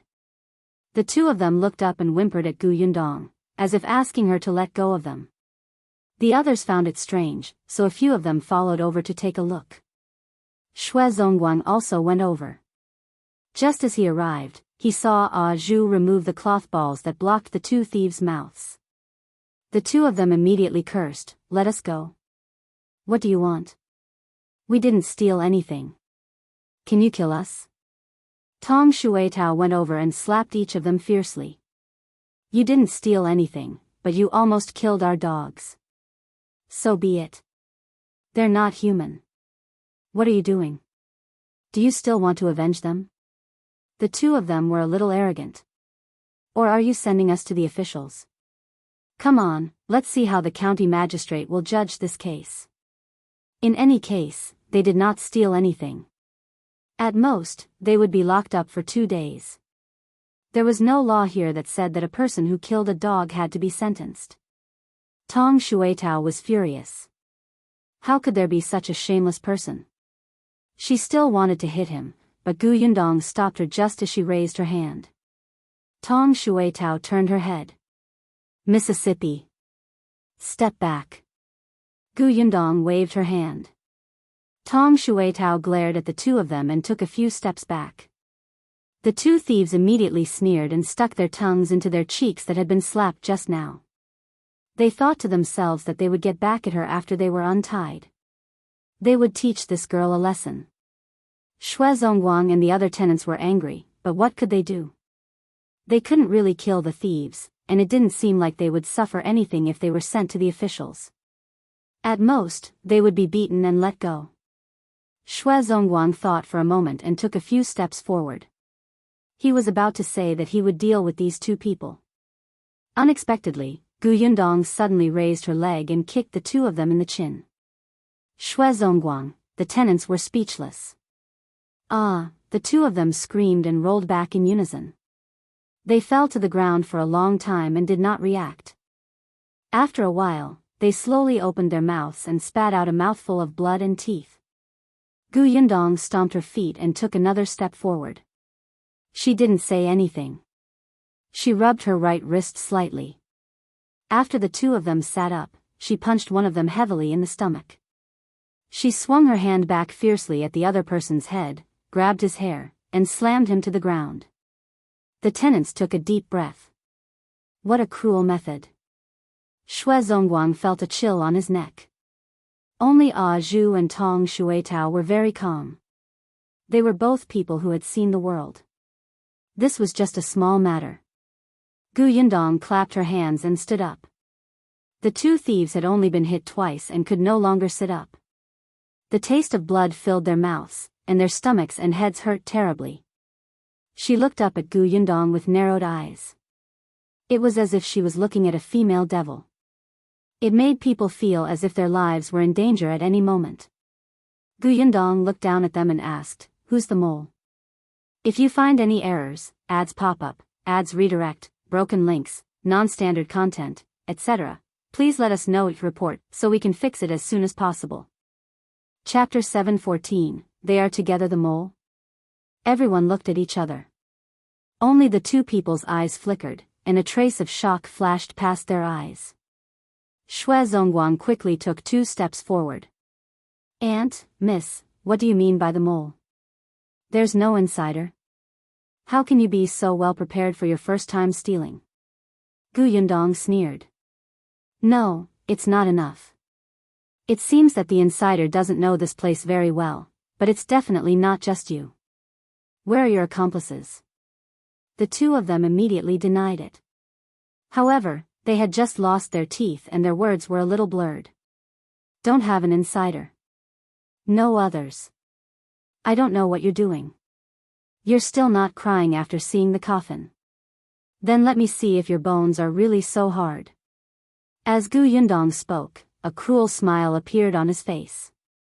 The two of them instantly felt their scalps tingle. They had yet to understand what she meant. Gu Yundong suddenly kicked the two of them to the ground. Then, she stepped on one of their ankles and crushed them ruthlessly.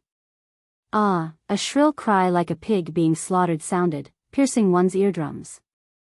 Even Big Black, who was receiving treatment not far away, could not help but tremble.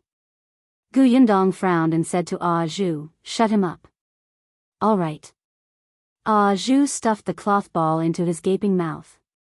Then, he looked at the other person and asked, "Miss, do we need to shut up this person first?" Gu Yundong looked at him. The man looked at his companion's broken leg in shock. He finally understood what Gu Yundong meant. He was afraid. This woman looked weak and easy to bully, but she was more ferocious than any man present. She seemed to dare to do anything. This time, she had broken his companion's foot. Was she going to break his hand next? His life was more important. When the man saw that Zhou was really going to gag him after Gu Yundong nodded, the pain in his body instantly magnified infinitely. He hurriedly shouted, "I'll tell everything. Don't hit me." Gu Yundong let go of his leg and walked to the other person, ignoring the fact that he had fainted. "Speak." "Yes, it's Dr. Liu. We're in cahoots with Dr. Liu." Dr. Lu should be in Zhou village now. Everyone was stunned when they heard that. The tenants present all knew Dr. Lu. They had always felt that he was a very kind person who treated people for free. Only Zongguang, who had just returned from the Zhou village and already knew Dr. Liu's true appearance, came to a realization. So it was him. Yes, Dr. Lu had been here for 3 days. Although he had never entered the orchard and herb garden, he had walked around the periphery and knew about the existence of Big Black and the others. He also learned some things from the tenants. Therefore, he only knew a little. These two people took advantage of the time when Dr. Lu had lured Shao Qingyuan and Zongguang away from the Zhou village to steal the herbs in the herb garden. Yundong knew what she wanted to know and also beat them up. Although she was still angry, she stopped. She clapped her hands and got Zhou to cover his mouth again. Then, she said to Zongguang, "Send them to the officials." A tenant immediately said, "No, it won't be a crime even if they're sent to the government."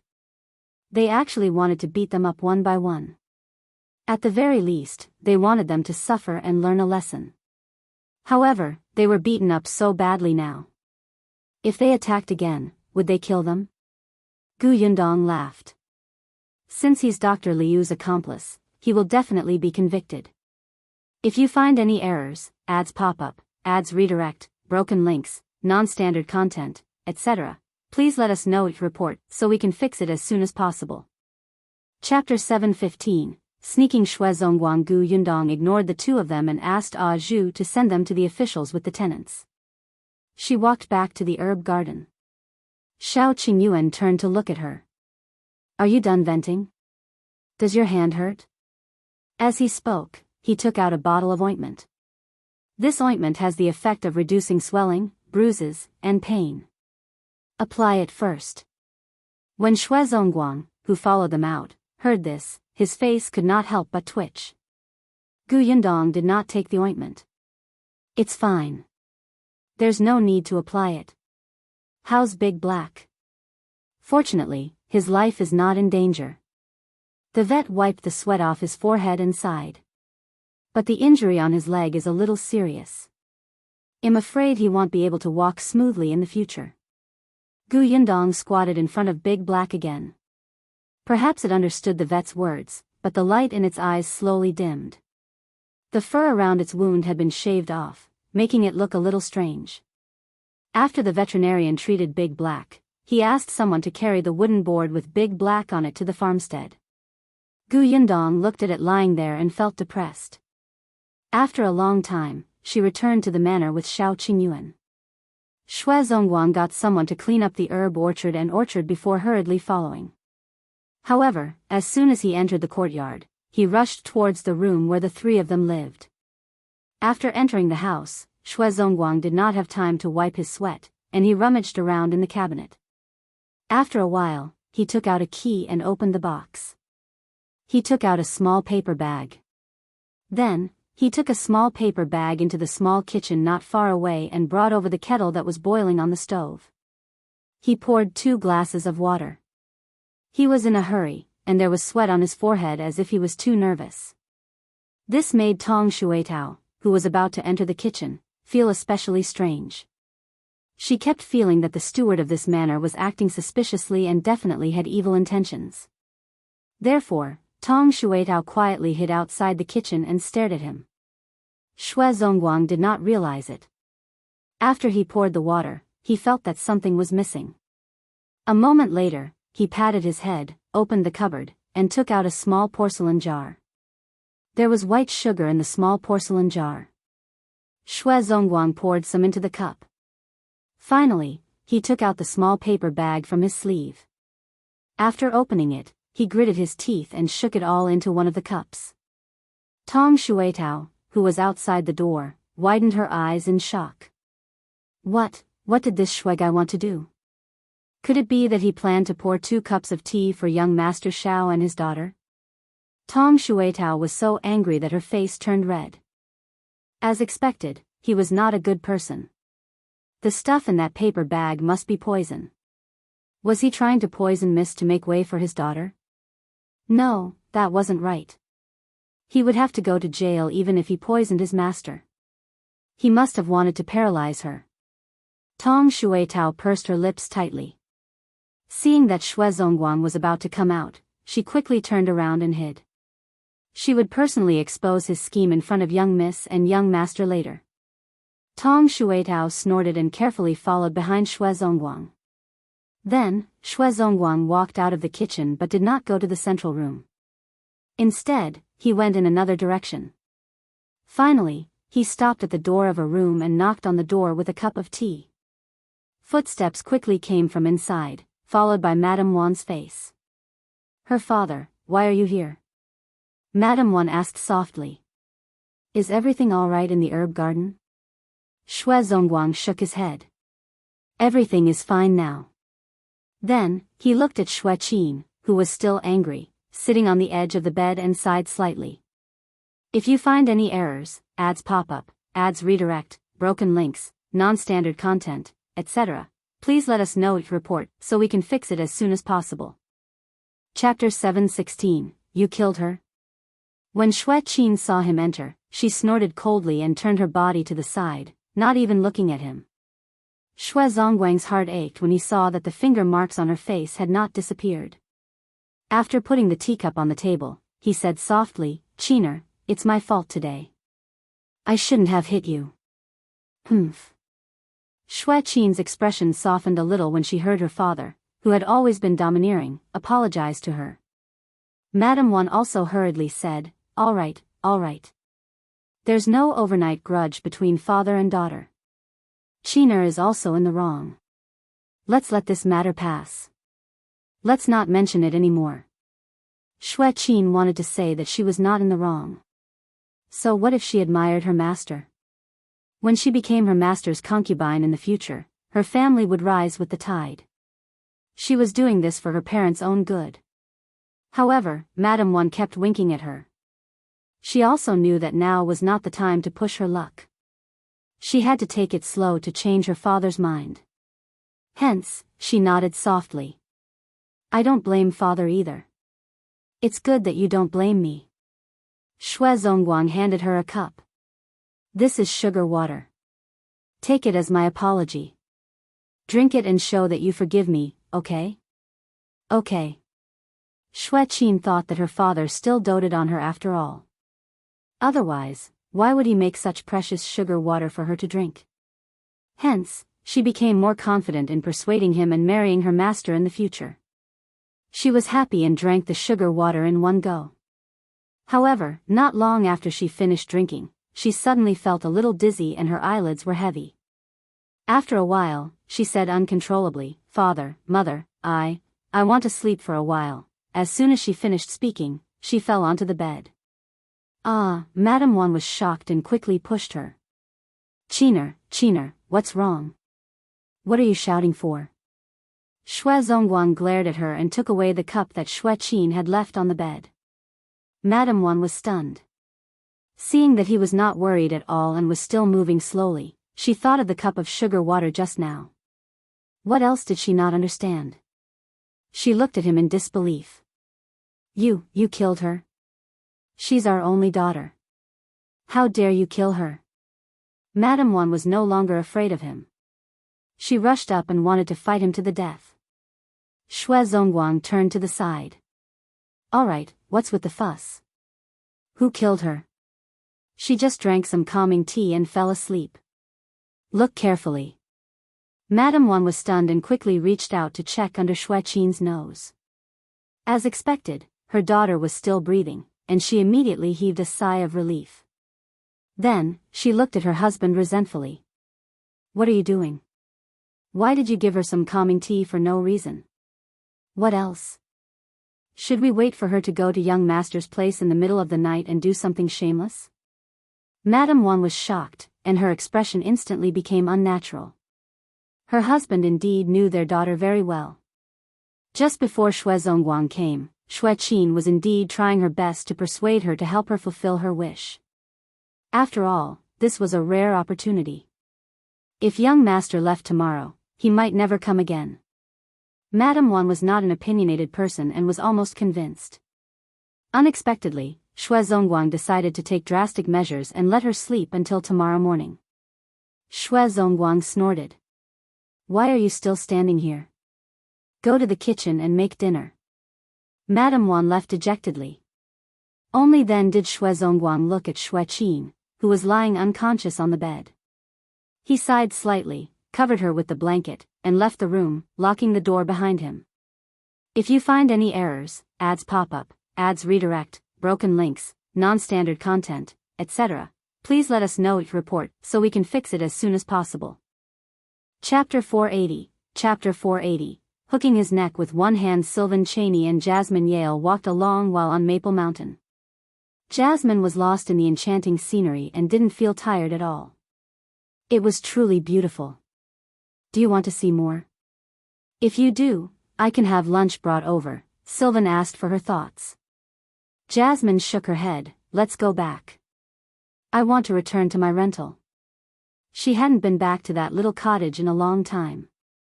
It was unclear when Payen would be able to return. The place was lonely and deserted. Don't go back there. I bought you an apartment in the city center. It's convenient to go anywhere, Sylvan proposed. I don't want it. She shook her head again. She truly did not want anything from Sylvan Chaney. She did not want his compensations. If she wanted an apartment, she could save up for it herself. Though it would take many years, it gave her a sense of security. You reject everything I offer. Are you trying to cut all ties with me? Accept what I give you. Sylvan's face darkened with displeasure. I can buy my own house. I used to earn quite a lot in Singapore. I'll save up slowly and eventually buy a house, Jasmine replied, her eyes wide. Buy it yourself? Fine, buy it yourself, Sylvan retorted angrily, his face soured. He knew this girl was stubborn. But he hadn't expected her to reject everything he offered. It wasn't just the house, but the bracelet he had gifted her before as well. In those 12 years, she rarely ever asked him for anything. Even buying a box of candy needed much consideration. He had said that he would give her anything she wanted. But she never asked him for anything. The feeling was far from pleasant. What use was it for him to earn all that money? Jasmine Yale was unclear about why he was angry, and casually said, I find girls like Anne Nolan quite good. She's from a well-off family, she is beautiful, and still works hard. That's because Zayden Santos would leave her one day, replied Sylvan sharply. Jasmine was taken aback. Why? Then why did they decide to get married in the first place? Mr. Chaney, your friend is quite despicable, Jasmine complained, infuriated. Birds of a feather, flock together? You and Nolan are close? No. If not, what doesn't have to do with you? Sylvan was visibly infuriated. She would rather show concern for someone she just met than engage in conversation with him. Jasmine was speechless and stopped pressing further.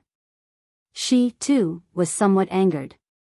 Why was Sylvan Chaney yelling at her when she hadn't said anything wrong? She knew he had a bad temper. Frustrated, she walked down the mountain. Not caring that it was still snowing, she went directly into the snow.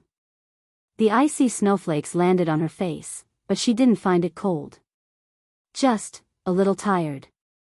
Spoiled, muttered Sylvan as he opened his umbrella and advanced towards her with large strides.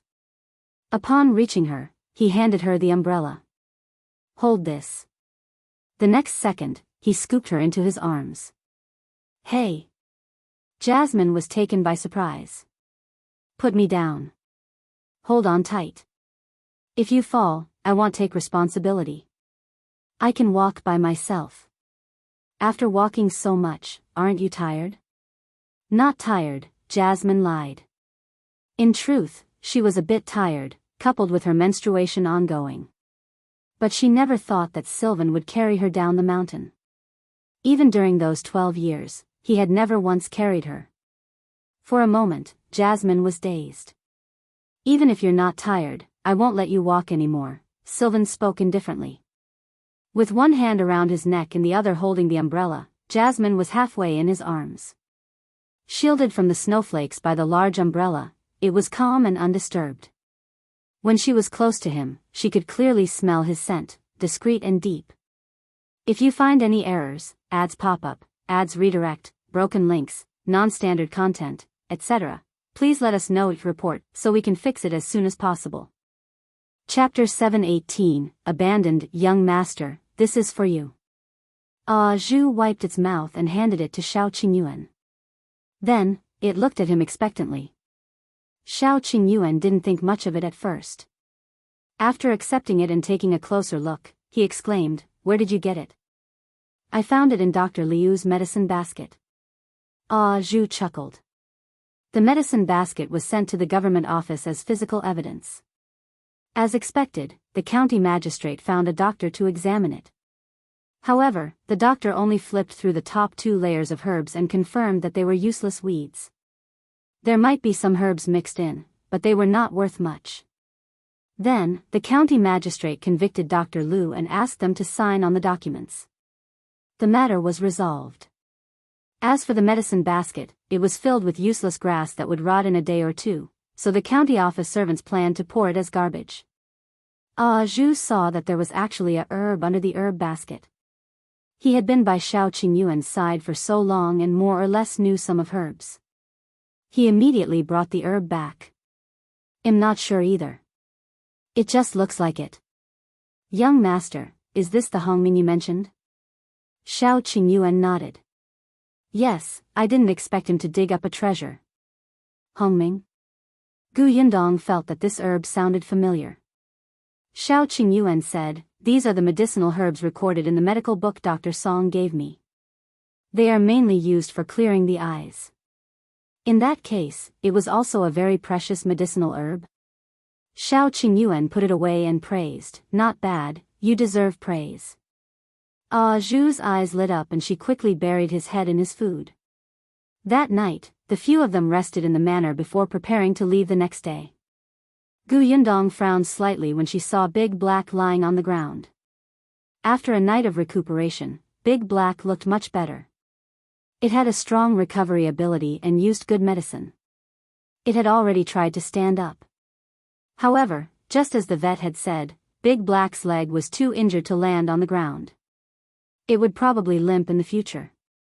"I want to go to the Yuan family and tell Yuan Qing about Big Black." "Alright, I'll go with you." Yundong asked Tong Shui Tao and the others to prepare the carriage and wait at the door while she and Shao Qingyuan walked towards the Yuan residence. The Yuan family was not far from the manor. It did not take long for the two of them to approach the entrance of the Yuan family. However, before the two of them could knock on the door, they heard Yuan Cheng's familiar voice from inside. "I don't agree. I want to keep Big Black. Even if it can only retire at home in the future, I won't abandon it." Yundong was surprised and could not help but look at Shao Qingyuan. Immediately after, another sigh came from the courtyard. From the sound of it, it might be Yuan Cheng's father. Cheng, can you not be so stubborn? I know you have a good relationship with Big Black, but it's already crippled. It won't be able to walk steadily in the future. It definitely won't be able to guard that orchard like Big Yellow and the others to scare off the thieves. However, it eats a lot. We can't afford to keep it anymore. The owner has given us money. Why can't we afford it? Father Yuan frowned. The owner did give you money, but don't you only have 2 dogs now? How can 2 dogs be enough in such a big herb garden? You definitely have to raise another one. Won't this Big Black eat and drink for free? In the past, it could enter the back mountain to hunt some wild chickens and rabbits, but now, do you think it can do it? If you find any errors, ads pop up, ads redirect, broken links, non-standard content, etc., please let us know each report so we can fix it as soon as possible. Chapter 719, Sorry Mother. Yuan immediately made the decision. It's not like we don't want Big Black anymore. We're just sending it away for someone else to raise. Can't you just bring another dog back and nurture it? Your aunt has already said that Big Black can go to her house. Yuan Qing suddenly raised his voice. Nonsense, why are you looking at the house?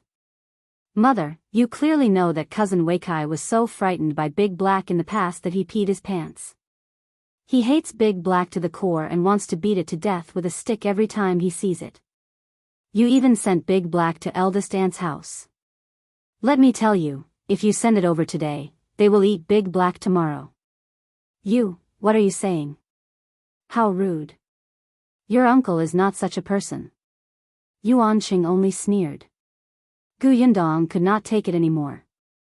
She raised her head and knocked on the door twice.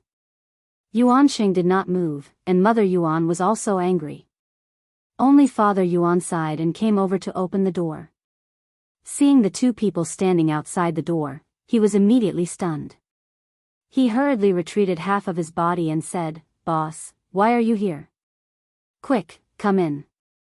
Yuan Sheng and Mother Yuan suddenly came back to their senses and hurriedly welcomed them. They took stools and made tea.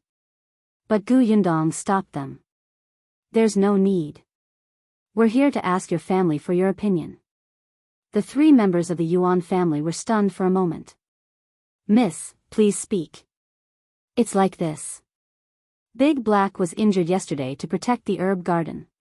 Now that its legs are inconvenient, I'm afraid it can't continue to stay in the herb orchard in the future." When Yuan Sheng heard this, he immediately felt a little desperate. Even Lady Gu had said so. Was she planning to give up on Big Black? Unexpectedly, Gu Yundong's next sentence made his eyes light up. "No matter what, Big Black is a hero. We're really touched by its actions. Now that it's crippled, we can't ignore it. So, we want to take it away. What do you think?" Yuan Sheng was stunned and asked anxiously, "Take it away? Where to?" "Of course I'm bringing it home." Gu Yundong did not have this plan at first because Big Black had grown up here. It had a good relationship with Big Yellow and the others, and it had a deep relationship with Yuan Sheng. It would not be appropriate to bring it away.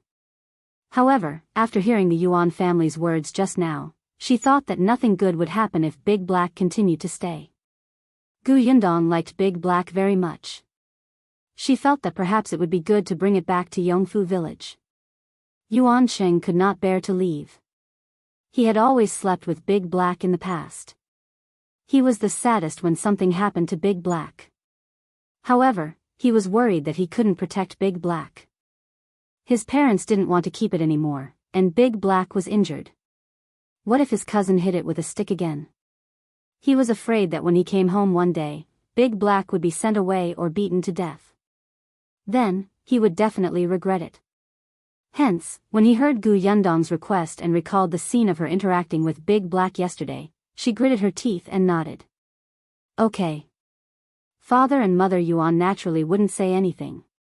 Although eldest aunt really wanted to take Big Black away, the person who wanted the dog now was the boss.